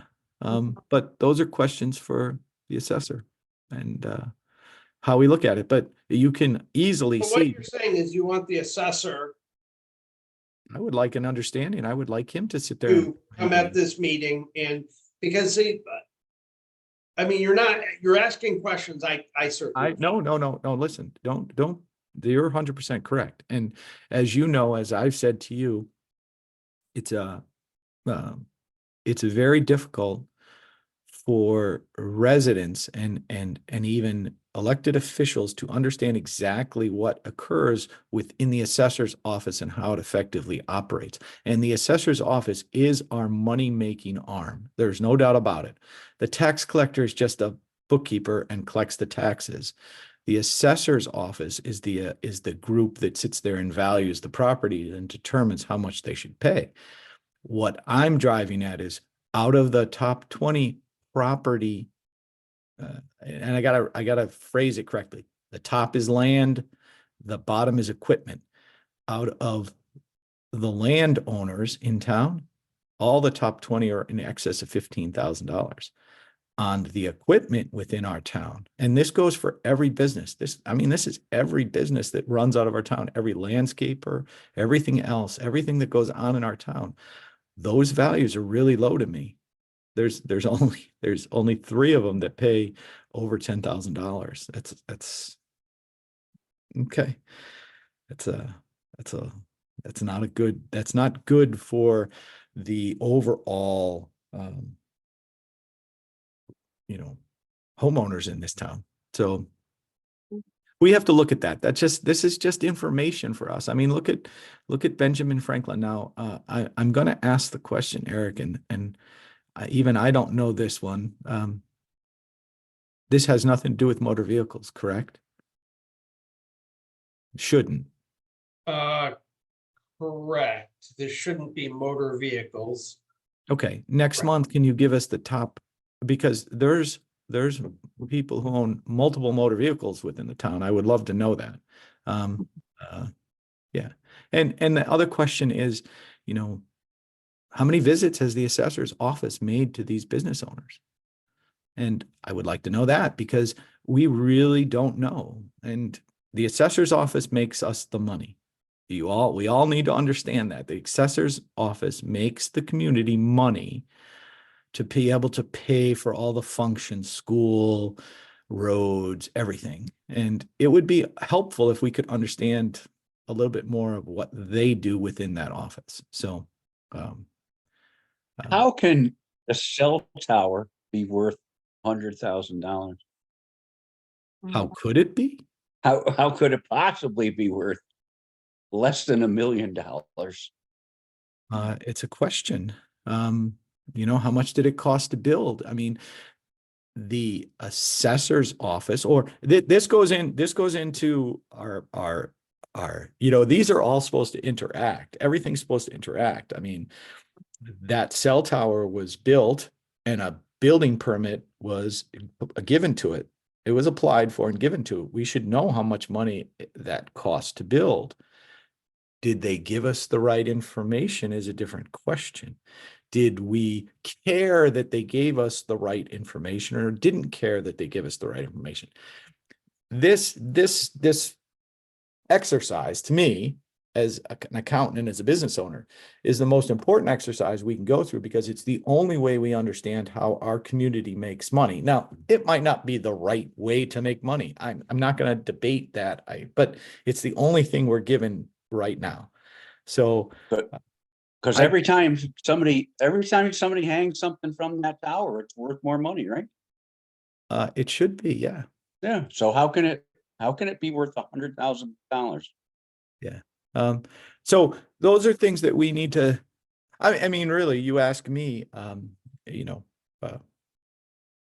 the assessor's office is a very challenging office to evaluate. No one can sit there and say that because you don't sit there and evaluate the assessor's office as a group. You evaluate the assessor's office on your own residence or your own personal property tax return. So we as a board need to think about this a little bit differently. And that's why I was glad that when Eric shared this originally, or maybe I asked for it, I might have asked for it. I think Eric gave us some information and then I asked for a little bit more information. I think it's probably pretty good for us in the future to understand this, and it'll be positive for the community to understand this because of this is how we make money. And you can just flat out tell all the money is made from personal residences.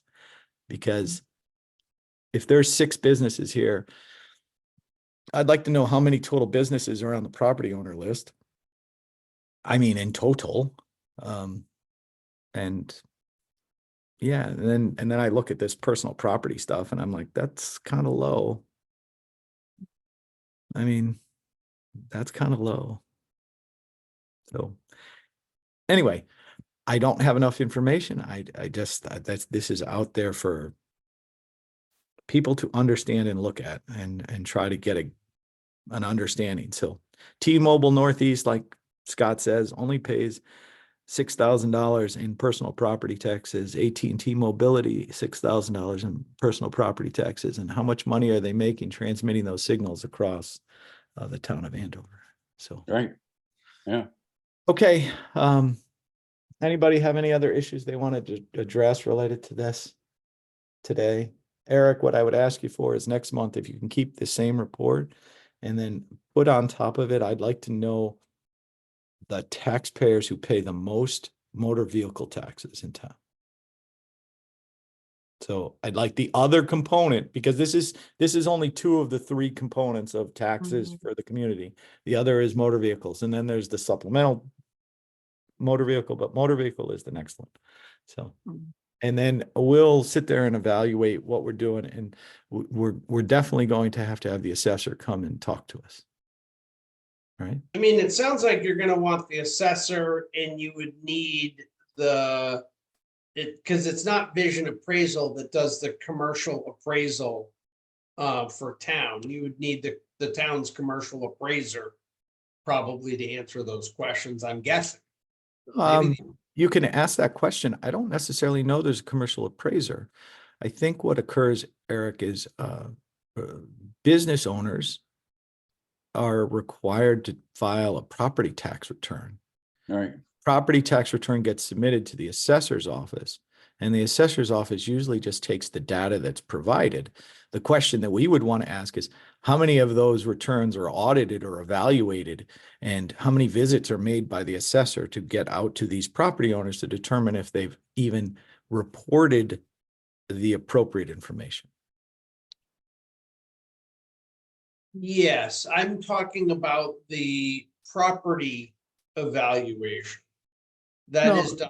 The town very definitely hires its own commercial appraiser to appraise those property, or not appraiser, but. Correct. And I'm not really, I mean, listen, I'll question the residential property taxes. Don't get me wrong. I'm on the list, but that's not why I'm doing this. My question to you earlier on the property owners, and the assessor can give us how it's done so we can understand it better, and maybe ask some pointed questions as to how we're doing it and not doing it, and are we doing it effectively or not. My question was, of the 6 businesses that are on the property owner list,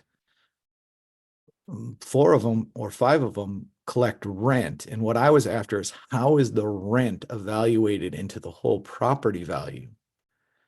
You know, because I look at those apartments and go, there's probably 30 or 40 units over there, correct, Scott? You would know better than I would. It could be. Yeah, so that's, even if they're paying $1,000 a month, that's $40,000 in rent.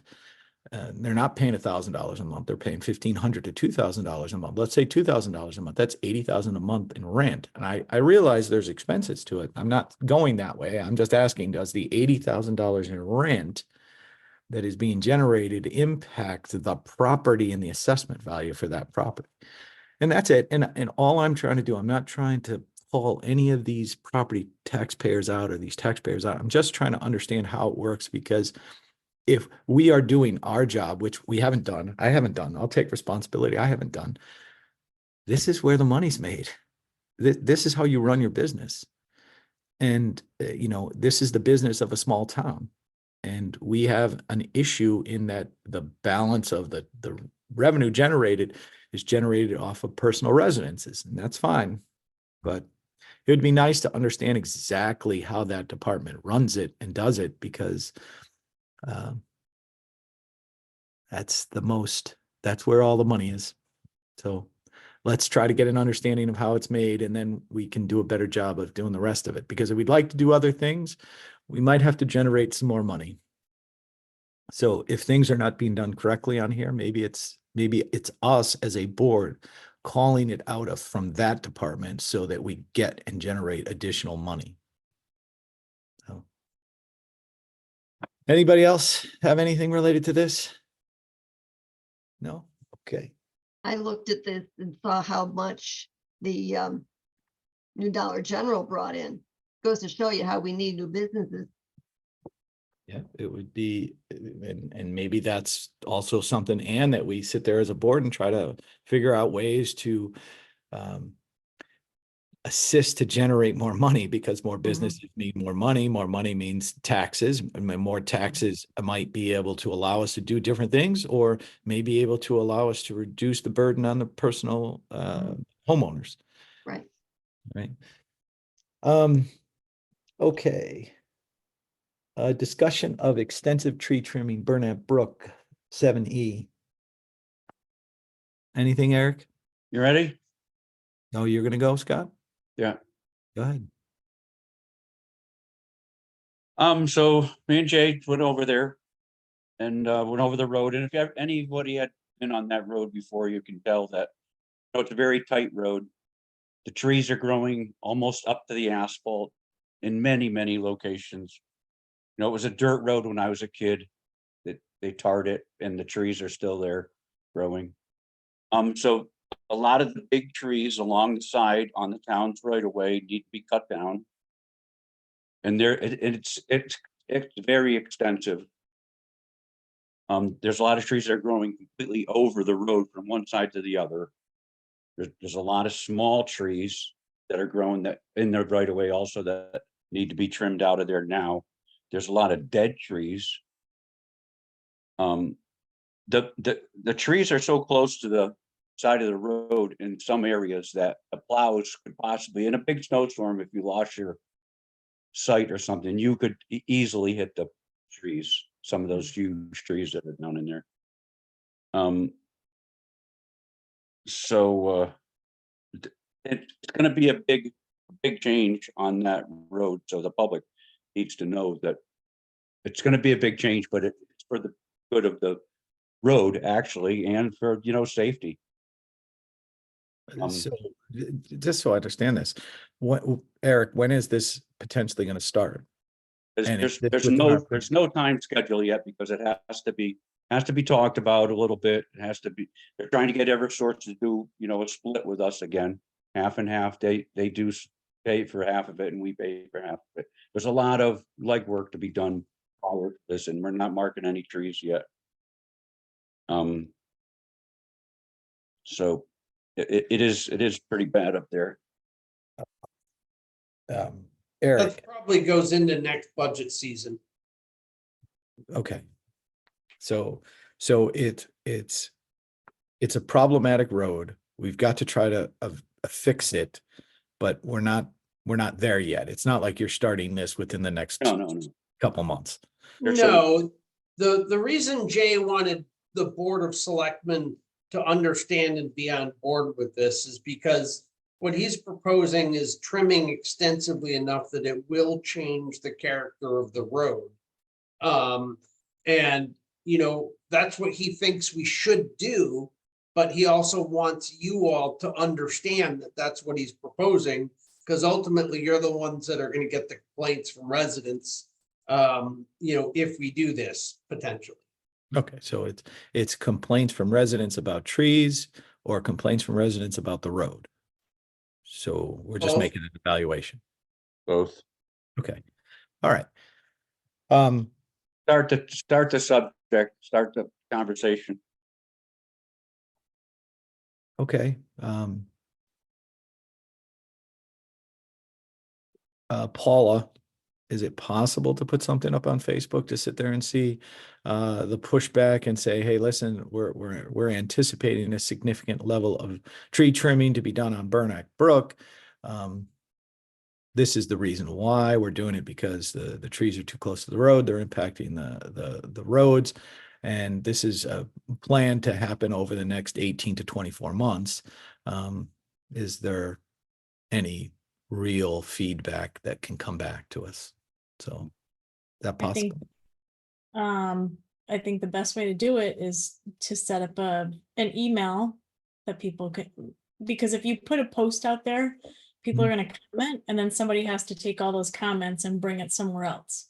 So either we do it that way, or you put in the post a link to like a Google form or something, and they can fill that out, and it dumps into an email somewhere that Eric can read and compile. Okay. It's not that important that we do that immediately. Let's think about the easiest possible solution to make this as efficient as we can, but to get some feedback. And at least we're starting the ball rolling to say, hey, listen, this is coming down the road. We're going to do this. What level we do this at will be dependent upon certain factors, but we want your input. So.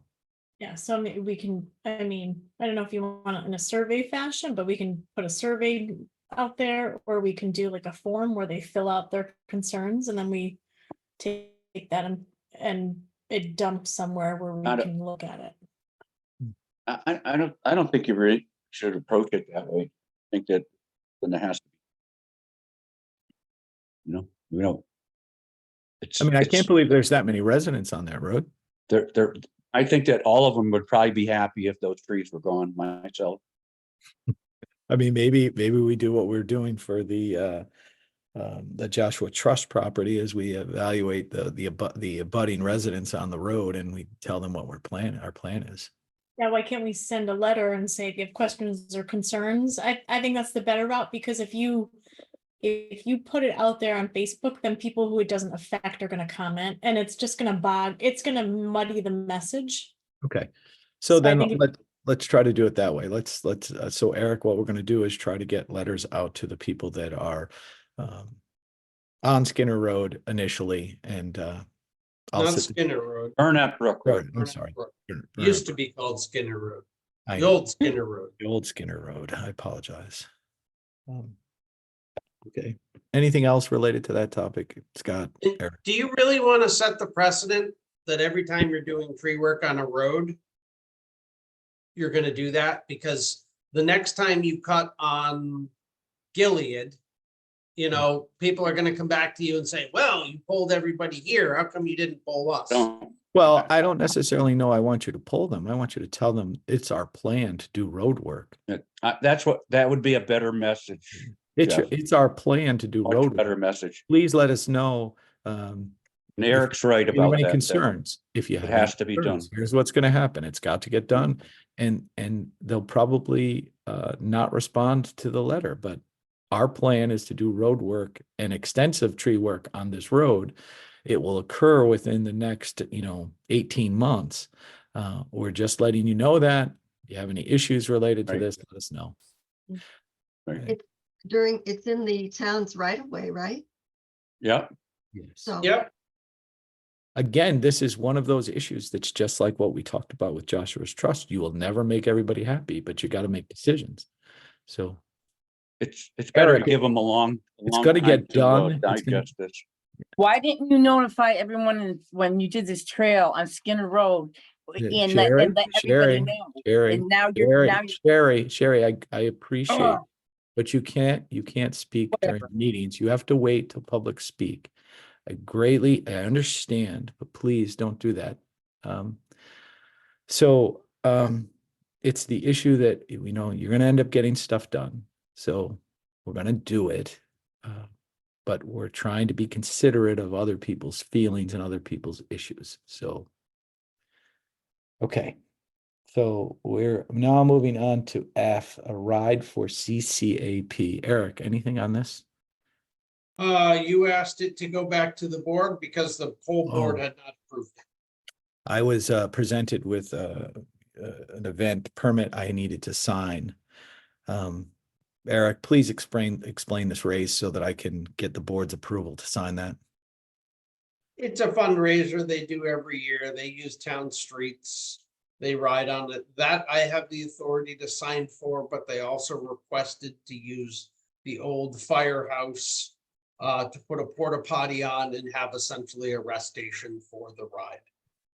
So it did go to all the appropriate, it did eventually get signed off by fire marshal, etc. So that has occurred. Now it comes back to the board. So the question ends up being to the board is, and I'll make a motion that I can sign this event permit, but I needed to get it in front of the board. So I'll make a motion that I'm able to sign the ride for CCAP event permit. I'll second that. All right. Does anybody have any questions about the event or anything? No. We're just curious, what does that mean? CCAP. Connecticut Children's Cycling Advancement Program. Okay. Thank you. Okay, all those in favor? Aye. Aye. Okay, 5-0. All right, let's go on to new business and we're going pretty slow. Set meeting date for the annual town budget meeting. The proposal is May 1st. I'll make a motion that we set a meeting, annual town budget meeting for May 1st, 2024. Someone got to second that. I'll second it. April, Right. yeah, May 1st, sorry. Okay, did. that's correct. Let's just look at May 1st on the calendar so we know what we're They knew I doing. was against. Mhm. And is there When? anything else going on that night town wise? Do we check the calendar? Like, Eric, are you good with the calendar? I can look at the calendar, but it's irrelevant. The town meeting trumps everything anyway. We're not going to schedule a town meeting around other things scheduled around the town. I don't see anything on the calendar, so there's that. Okay, thank you, Paula. All those in favor? There's- Aye. Aye. Aye. All right. Jeff Murray, are you good?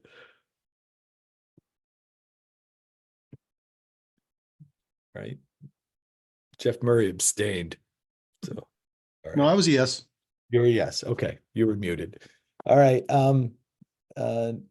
8B, set a date for a town meeting to discuss a proposed, to discuss the boundary line agreement for the King family, boundary line agreement with the Hawes family, the acceptance of the steep grant with town match for the playgrounds and pickleball courts,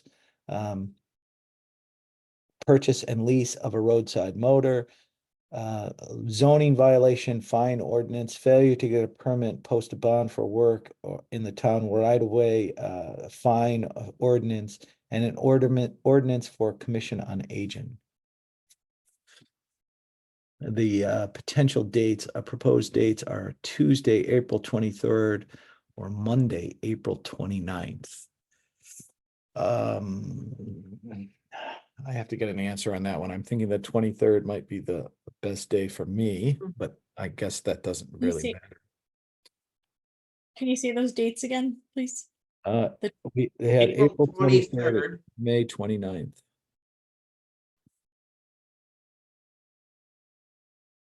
April 23rd or April 29th. And this is for this is for a town meeting as well? Or what is this for again? Sorry, town meeting? Yeah, this is a town meeting to vote on all of those items that I just read and that are on the agenda. And this can't be combined with the May 1st one? No,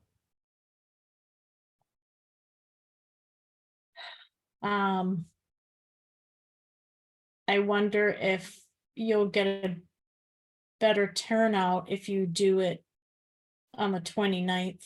I don't know, just thinking people are gonna come out on the 23rd and then a week later, just thinking out loud here. Yeah. I think that's better than the 29th. You do? Yeah, you think if they're 29th closer? would be just 2 days apart. Oh, I thought and it was, sorry, Wednesday. I thought it was May 29th, but my internet keeps, so it's April 23rd and April 29th? Mhm. correct. Hold on for 1 second. I have to mute myself and I mean, from my perspective, the 23rd is ideal because that gives the Board of Finance, because some of the decisions that are made will impact the budget. And the budget meeting, the Board of Finance public budget meeting is on the 24th. So that would make those decisions made before they Okay. actually have their public meeting. I'm gonna make a recommendation is that let's, this is just me. Put the mower.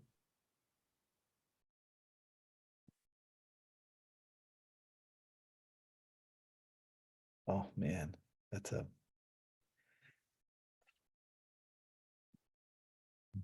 So Eric, you're concerned about the mower and the steep grant?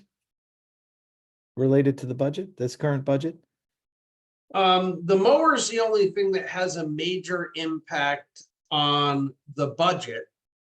But remember, every one of these meetings costs us money, and that's why we've been pushing it off, because you wanted everything to go at once. Understood, and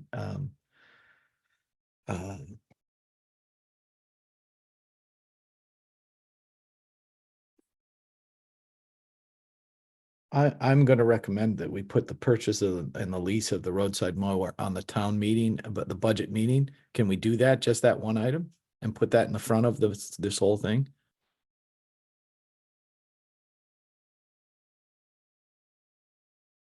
I mean, and then I'm I can't gonna answer that suggest, question, to be honest. I'm gonna, I don't know the answer to that. I don't know that I don't know. Is that a Dennis question? Because he's on. He's on. Yeah. Is he on the call? Dennis, if we put a question, can we put a question at the beginning of the budget meeting? Because it is a town meeting. Can we put a question at the beginning of the meeting?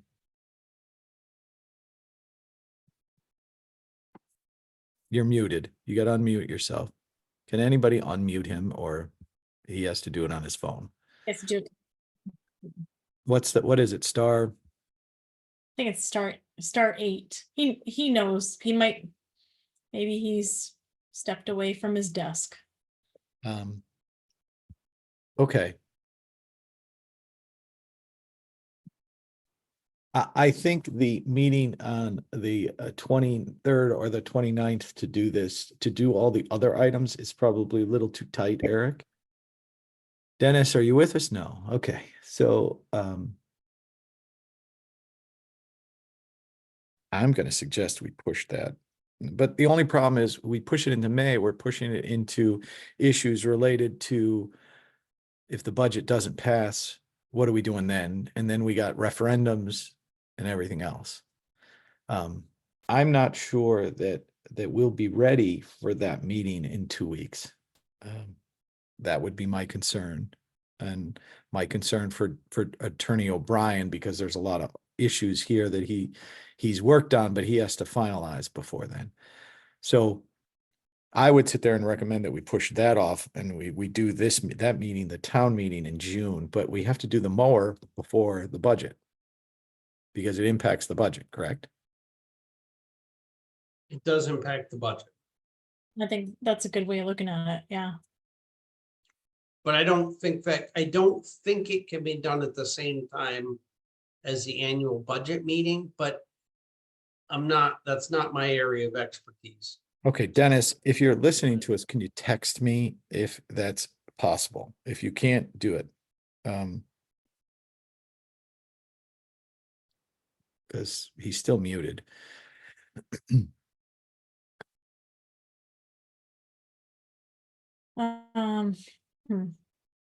He's saying we cannot do that. Thanks. That wasn't the answer that I wanted. Dennis, you were supposed to say, yes, you can, and we'd sit there and try to be as efficient as we possibly can be. Yes, you can to what? What you questioned or what? I just wanted to Eric know has if we could have, so Eric, is there any way that we can position that as part of the budget, the roadside mower? It is part of the budget, but what are we asking? Just so we're all clear, because I think I have it in my head, but I want to understand exactly what we're asking for. We're asking for the ability to put a lease together for the current budget cycle and pay the first lease payment, right? Correct.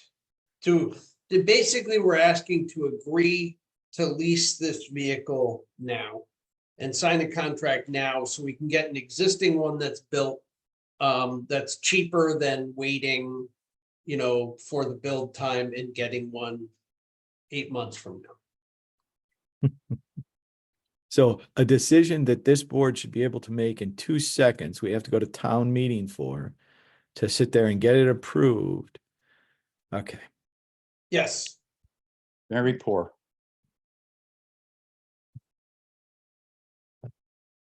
That's the charter. Yeah. Okay.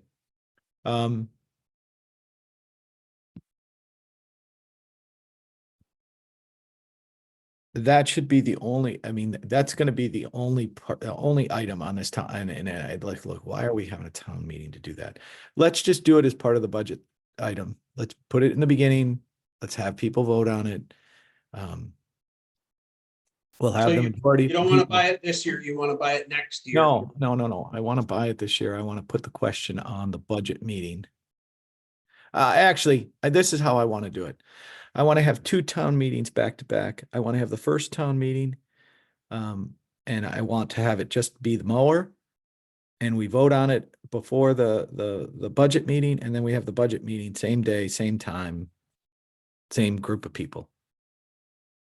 Dennis, can that be happen? Can you pull that off? Text me that one. You may be able to pull it off.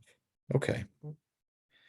Yes, do 2 town meetings is good. Okay, Eric, we're doing 2 town meetings back to back. The first one is on the mower, the second one is on the budget. You're going to do it on May 1st.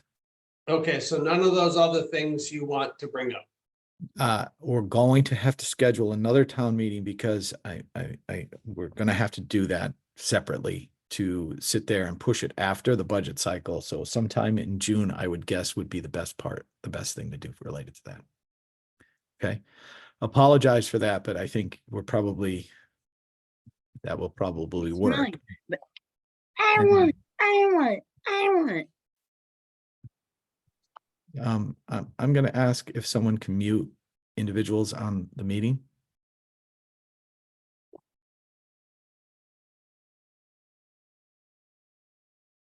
Are we all set, Eric? As far as I know. All right, thank you. Okay, so yes, so Eric, we're going to schedule that meeting. We're going to get Dennis enough time to sit there and do it, and we're going to do it after the budget is passed. Okay, and we're going to get it done quickly, Eric. We're not going to make you wait too much longer. Okay, anybody else have any issues related to the town meeting? Anybody have any issues pushing it back? Anybody have any issues of doing 2 town meetings all at one time? Okay, My so question with that is, do they have to have their budget presentation ready? Depending on that vote, isn't that going to change how they have the budget to present to the townspeople? I mean, if they say no, then the budget changes from what it would be, yes. Is that a big difference? it's one line, right, Eric? I mean, yeah, we'll have some impact on the budget. I haven't really thought that through because I was not anticipating that being the line of where we were going with it. So that's a Board of Finance question. The Board of Finance was the one was pushing us to have the town meeting and get those decisions made sooner rather than later. But if we don't, we don't. But the question is there the possibility that the presentation can be changed or modified if there's a yes vote or a no vote? Like, that's my question. And how difficult is that? That's probably a Mark Brinker question, not an Eric question, because that's his, Okay. his job at that point. All right, Joanne Ebert has her hand up, and so she's the representative from the Board of Finance. Go ahead and give us an answer, Joanne. Thank you. Just real quick, it is going to be disappointing because we had been waiting for a town meeting. I understand you don't want to spend the money to have the 2 back to back. We had been hoping, I know there was issues with, I know the whole list that Eric had brought forward with some other things. Yeah, so it's just overall disappointing because we keep waiting. I'm not worried about disappointing, Joanne. What I'm No, I know. asking is, You can it asked be me that done or you're not- not? That's all we're asking. Well, so hearing that there's not even going to be a meeting and no one's remembering why we wanted to do this, it was going to affect how we put the budget together. We have 2 big weeks coming up. So, yeah, we'll just have to go with it. I mean, I do go to all the meetings and I get the input from how you all feel, but I am so disappointed. And but that's not even, that we can't do our jobs in the right way. Because this has been pushed off month after month after month, but that's okay. We're gonna hang in there. Yes, I'm sure it's gonna be difficult for Mark to put the budget document together because you're having a back-to-back meeting that night. I'm just frustrated, and you asked the question, so we'll do whatever you guys want us to do. We always will, but we wanted the town input on all these important items. Okay, thank you.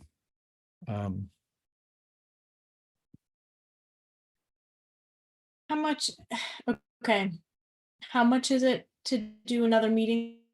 Let's just talk about the number real quick. I just want to know. Do we know, Eric? It's probably $1,500. It's not a lot more than that. It's not a giant, you know, a giant expense. Well, what's our gamble as a group? Our gamble is that it gets rejected. That's the gamble. Well, do you know the town is gonna back you on the steep grant? Because we have a committee spinning their heels working on this when we don't even know whether the town's gonna accept it. Will they? More than likely. It's a great proposal. It should be accepted. That's one. You know, I don't think. I mean, we're pushing it. We're already pushing it pretty dramatically, whether we get the mower or not, because, you know, at some point, somebody else is gonna buy the damn thing out from under us. I mean, the Okay. only thing that saves us is most other towns won't have the money until the new fiscal year either. All right, so let's ask the question then. Do you have the boundary line agreement with the King family done? Is it ready to go? That's a Dennis question. He's had all the information. All right. I've got the documentation, the Mets and bounds and the mapping. That's in your packet. Okay, and so Dennis, and he can't talk. He can't get his computer to work or his phone to work.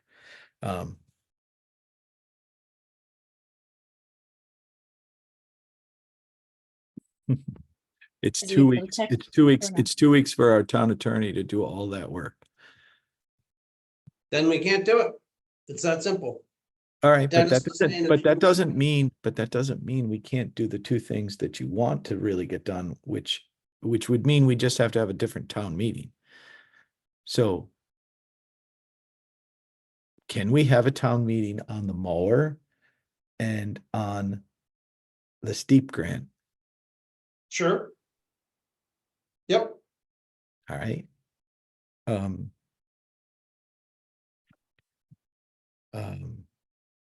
The 23rd is the only day that I can't make the other day. So if we did it, we would do it the 23rd. But if you want me there, if you don't want me there, it's okay too, because it's only 2 questions, but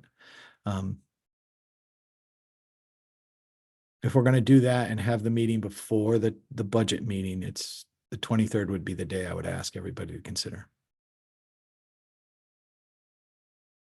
Let's do it. All right, so anybody have any problems with the 23rd?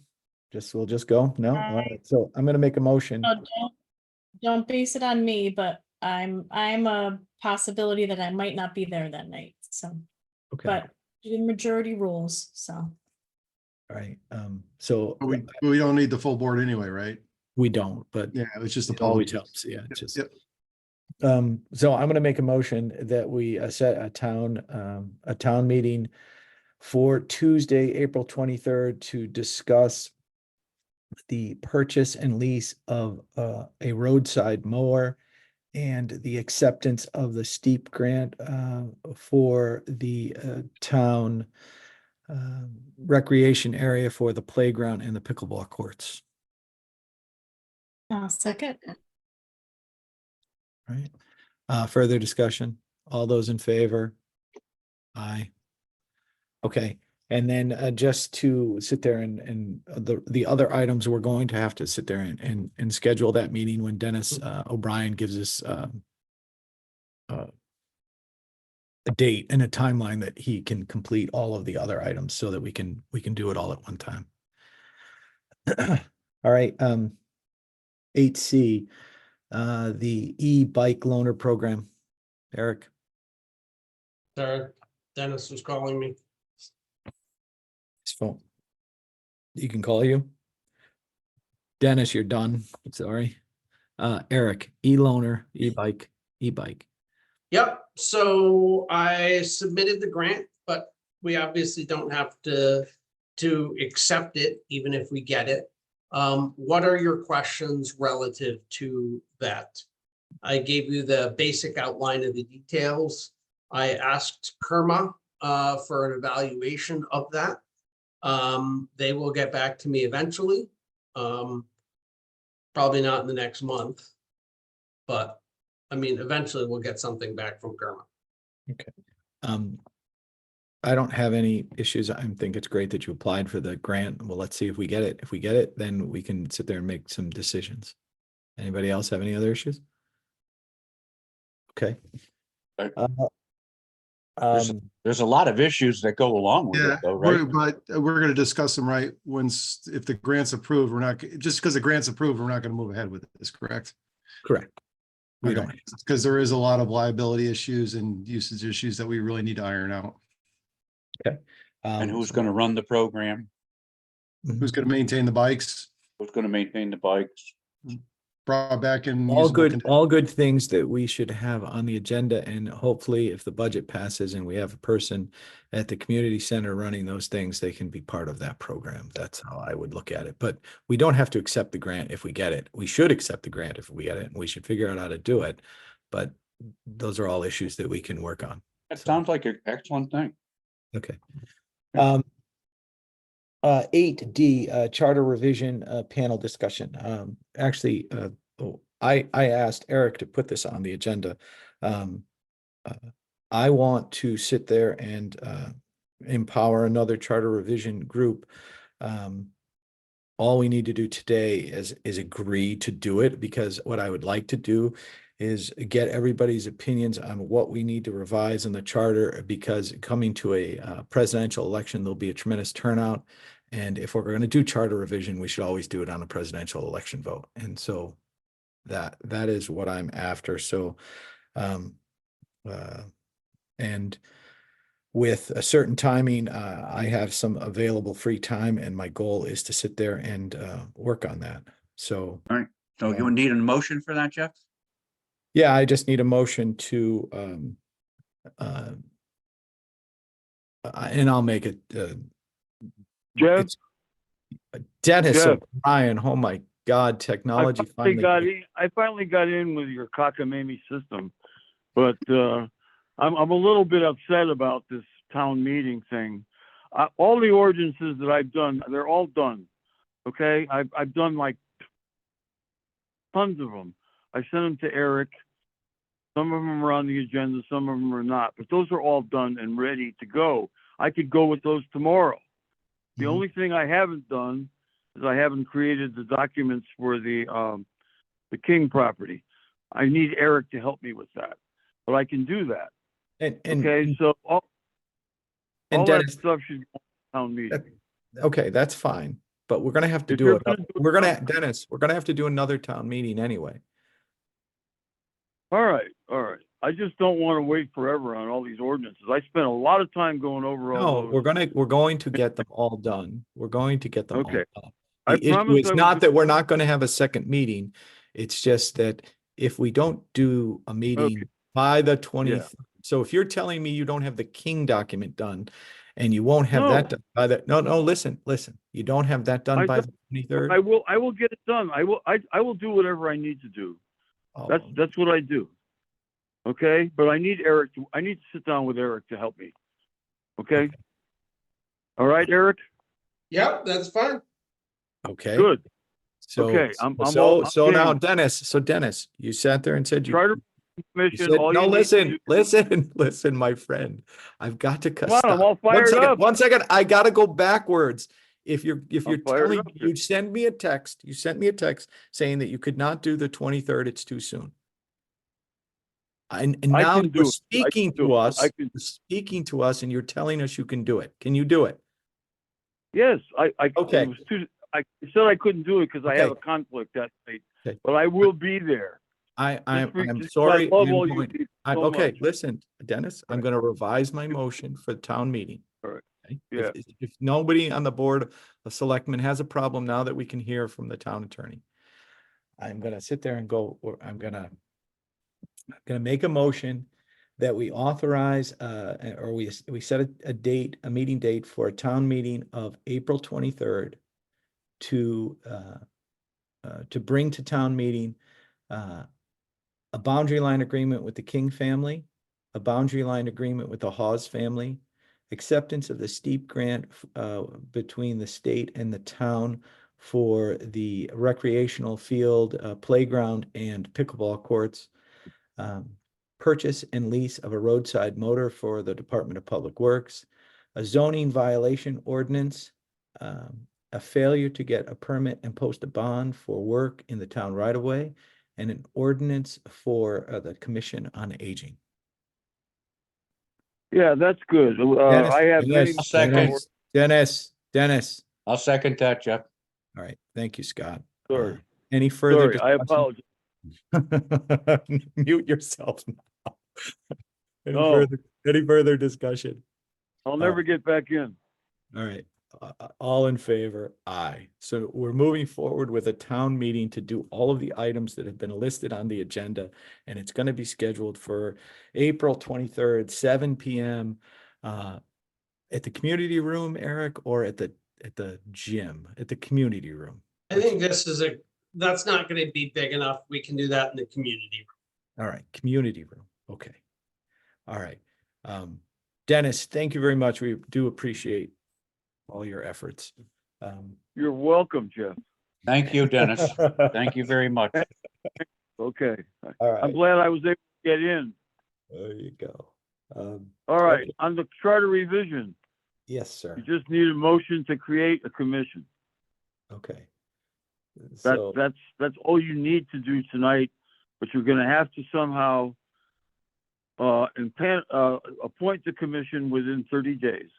Okay, And so and that doesn't fall within your next meeting, regular meeting is the 14th of May, and that's outside of 30 days. So you're gonna have to have a special meeting. okay. We can I'll work on that. I'll make a motion that we impanel a charter revision committee. I'll second that. Okay. Further discussion on a charter revision commission. Anybody? You're gonna be the chairman? I will be the representative from the Board of Selectmen if I'm paneled at our next meeting. Yeah, I think the chairman has to be voted on, right? The chairman has to be voted on, yes. No. Not the chairman of, I won't, the committee elects the chairman. Our board impanels the participants in the charter revision committee. And that would happen at the next meeting. I am telling you that I will sit there and do that. And I would like to do that, but you, the members, all need to vote on that. Right, because there's rules within our charter that only one elected official per 5 members, 2 elected officials if we extend the panel to 7. But what we need to do is, if we vote on this and we agree to do it, we got to advertise it, and then we got to get people to sit there and come and put their names in and saying that they'll sit there and do it. And then we have to have 5 members that will impanel themselves at a minimum. And then if we get more, we can impanel 7. But yes. Very good. All we need to do Can is I- to say we're willing to do it. Go ahead, Dennis. I just want to say that if you're on it, if you want to get it on the ballot for November, you have to have it into the Secretary of State's office by early September. So you don't have a lot of time. So I recommend that you appoint the smallest number of commission members that you can do, and that's 5. And if you have 5, it's state law, not our charter, that says only 1 can be a current public official. And if that happens to be our first selectman, so be it. But that's all I need to tell you now. I could give you an hour-long presentation No, right now. absolutely if you not. like, because I am all geared up. I'm No. ready to talk. No, All we're right. good. All right, I'll shut up. Okay. So we have the motion in front of us. I just want to any other questions, any other issues, anything? No? My questions are simply logistics. So you want to advertise in the paper, advertise on social media? When do you want responses back from members at large, or are you just gonna pick members at large? How do you want to? April, by April 21st, because my thought is that we have a special meeting on April 23rd, if at all possible, and vote and panel the members, because if not, we're gonna have to have a special meeting, because what Dennis is saying is it's 30 days. And today is the 11th, and our next meeting's not till the 14th. So we'd have to have some type of special meeting to sit there and do this. Now, we can do this May 1st if everybody's willing to just, get on a Zoom call for 2 minutes to do this. Or we could try to do the 23rd. What's everyone's opinion? You could meet a half an hour before the town meeting and just knock out a special meeting with one single agenda item. That's what I was thinking, but I'm not sure that gives the community enough time to put their names in the hat to want to do this. Pretty tight. First. Okay. And for May 1st, Yeah, let's do it May 1st. I mean, we have up until the 10th of May.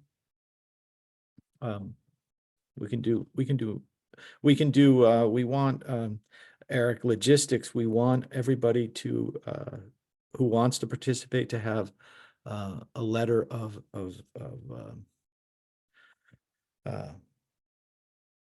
someone help me with that. It's a letter of intent. letter of intent for May 1st, and then let's have a meeting on May 8th very quickly to sit there and, 15 minutes to impanel the group. So by May 1st, you send all of the people who want to participate to the board, and then on May 8th, we sit there and have a meeting. It will fall within the 30 days, and then we can get started, and we can all come at the next meeting, and everybody can sit there and give their opinion from the board perspective as to what items within the charter need to be revised so that we can have a cohesive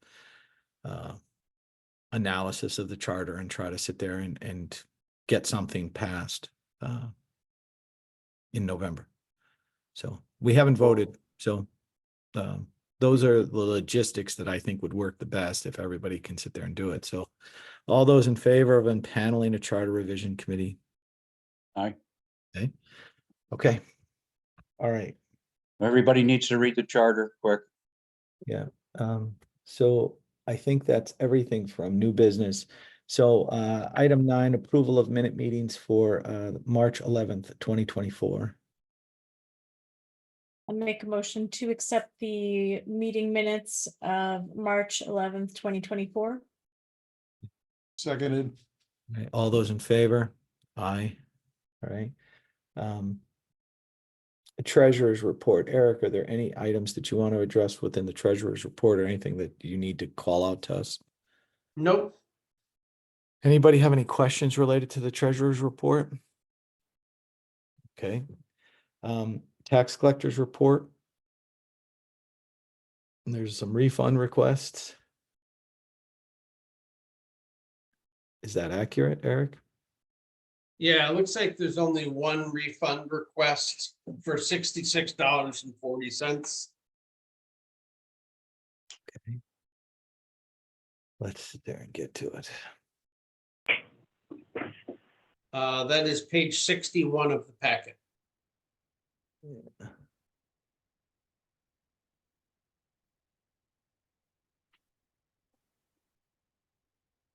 Okay, thank you.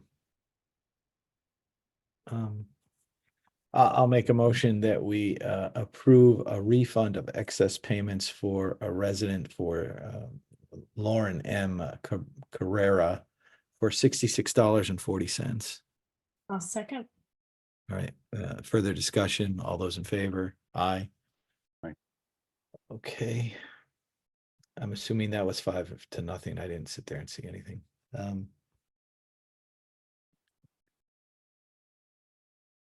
We're moving on to the departmental reports. Does anybody have any questions on any of the departmental reports that were provided? Item 12 on our agenda. Okay. We'll move on to item 13. Eric, is there any correspondence? Nope. Okay. And we're going to move on to item 14, public speak. So Eric, please make sure that people are not unmuted from our end. All right. I'm going to start with Bill Penn. Bill. I'm good, thank you. I appreciate all the work you guys do and all your discussions and everything. Thank you very much. All right, thank you. Jody Gross. I'm good as well. I'll echo what Bill said. As a board, you're appreciated from the town residents. The level of rigor and inclusive approach you guys are taking is fantastic. And then our town manager there, just Eric, wonderful. I remember our town manager and it stunk. So having you sort of project manage, lead all that stuff, it's appreciated by the residents. And then lastly, I'll just say, I know that there'll never be 100% agreement on issues. So, as you think about something like the Skinner Hill, I guess I would encourage you to continue to drive for a solution, that'll have the least impact, and think honestly about the most residents in town, not just the few that might be loud. But again, you're all appreciated. Thanks. All right, thank you very much. Sherry.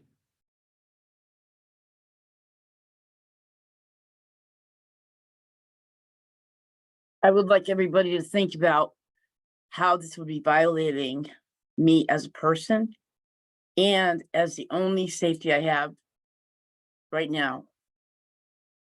And I am one person, but if you don't look behind the story of the people and what's really going on, is it really impacting other people more than me? I don't think that you're looking at all the points that make it significant. And it's the ignorance of the community, and they're not trauma informed. And it's sad. So I'm not mad at you. I just don't think you understand. And I have an extensive trauma history. And you're not validating because I didn't tell you, but you think that it's okay if I don't like it or not. I don't even open my curtains right now. And you haven't taken into consideration that you didn't notify anyone that they're going to be walking through the woods in our area next to my property. And you think that it's making me feel safe because you don't think that I'm significant to be informed that somebody's going to be walking around my property. And that had a lot to do with how much more significant the reaction was from me.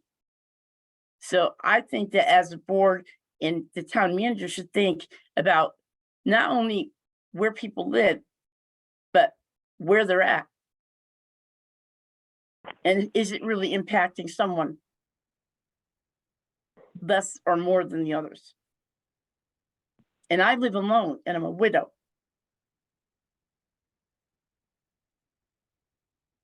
And I have no one to protect me. And I don't feel the town is looking at that either.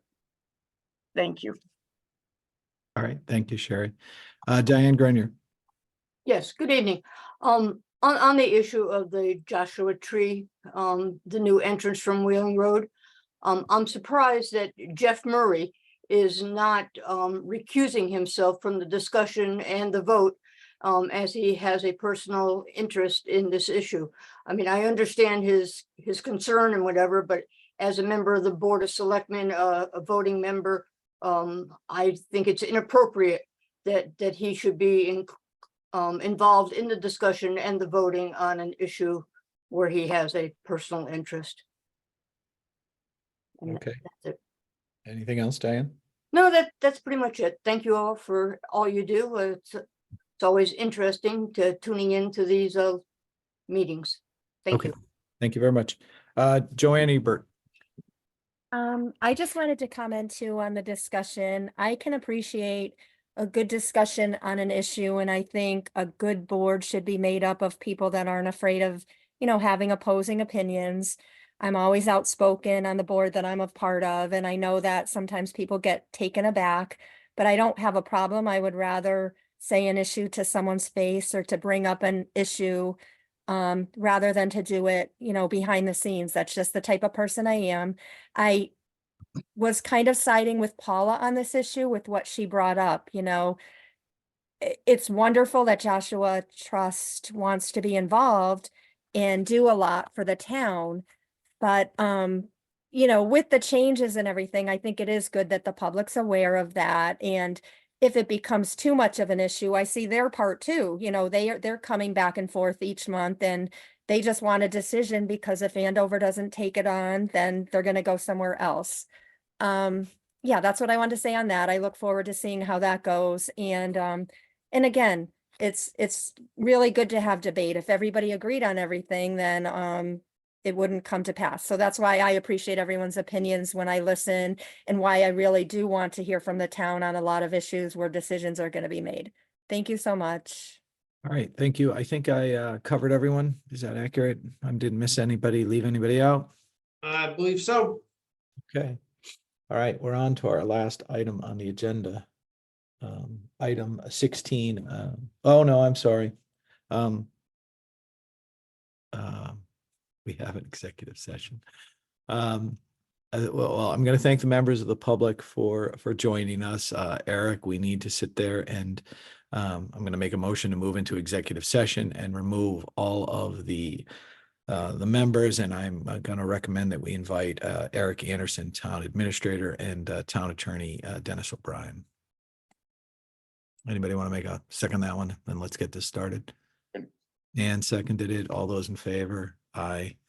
Okay, thank you everyone for joining us. Eric, if you can make sure that everybody else is out, community voice, Bill Penn, and then stop the recording. We can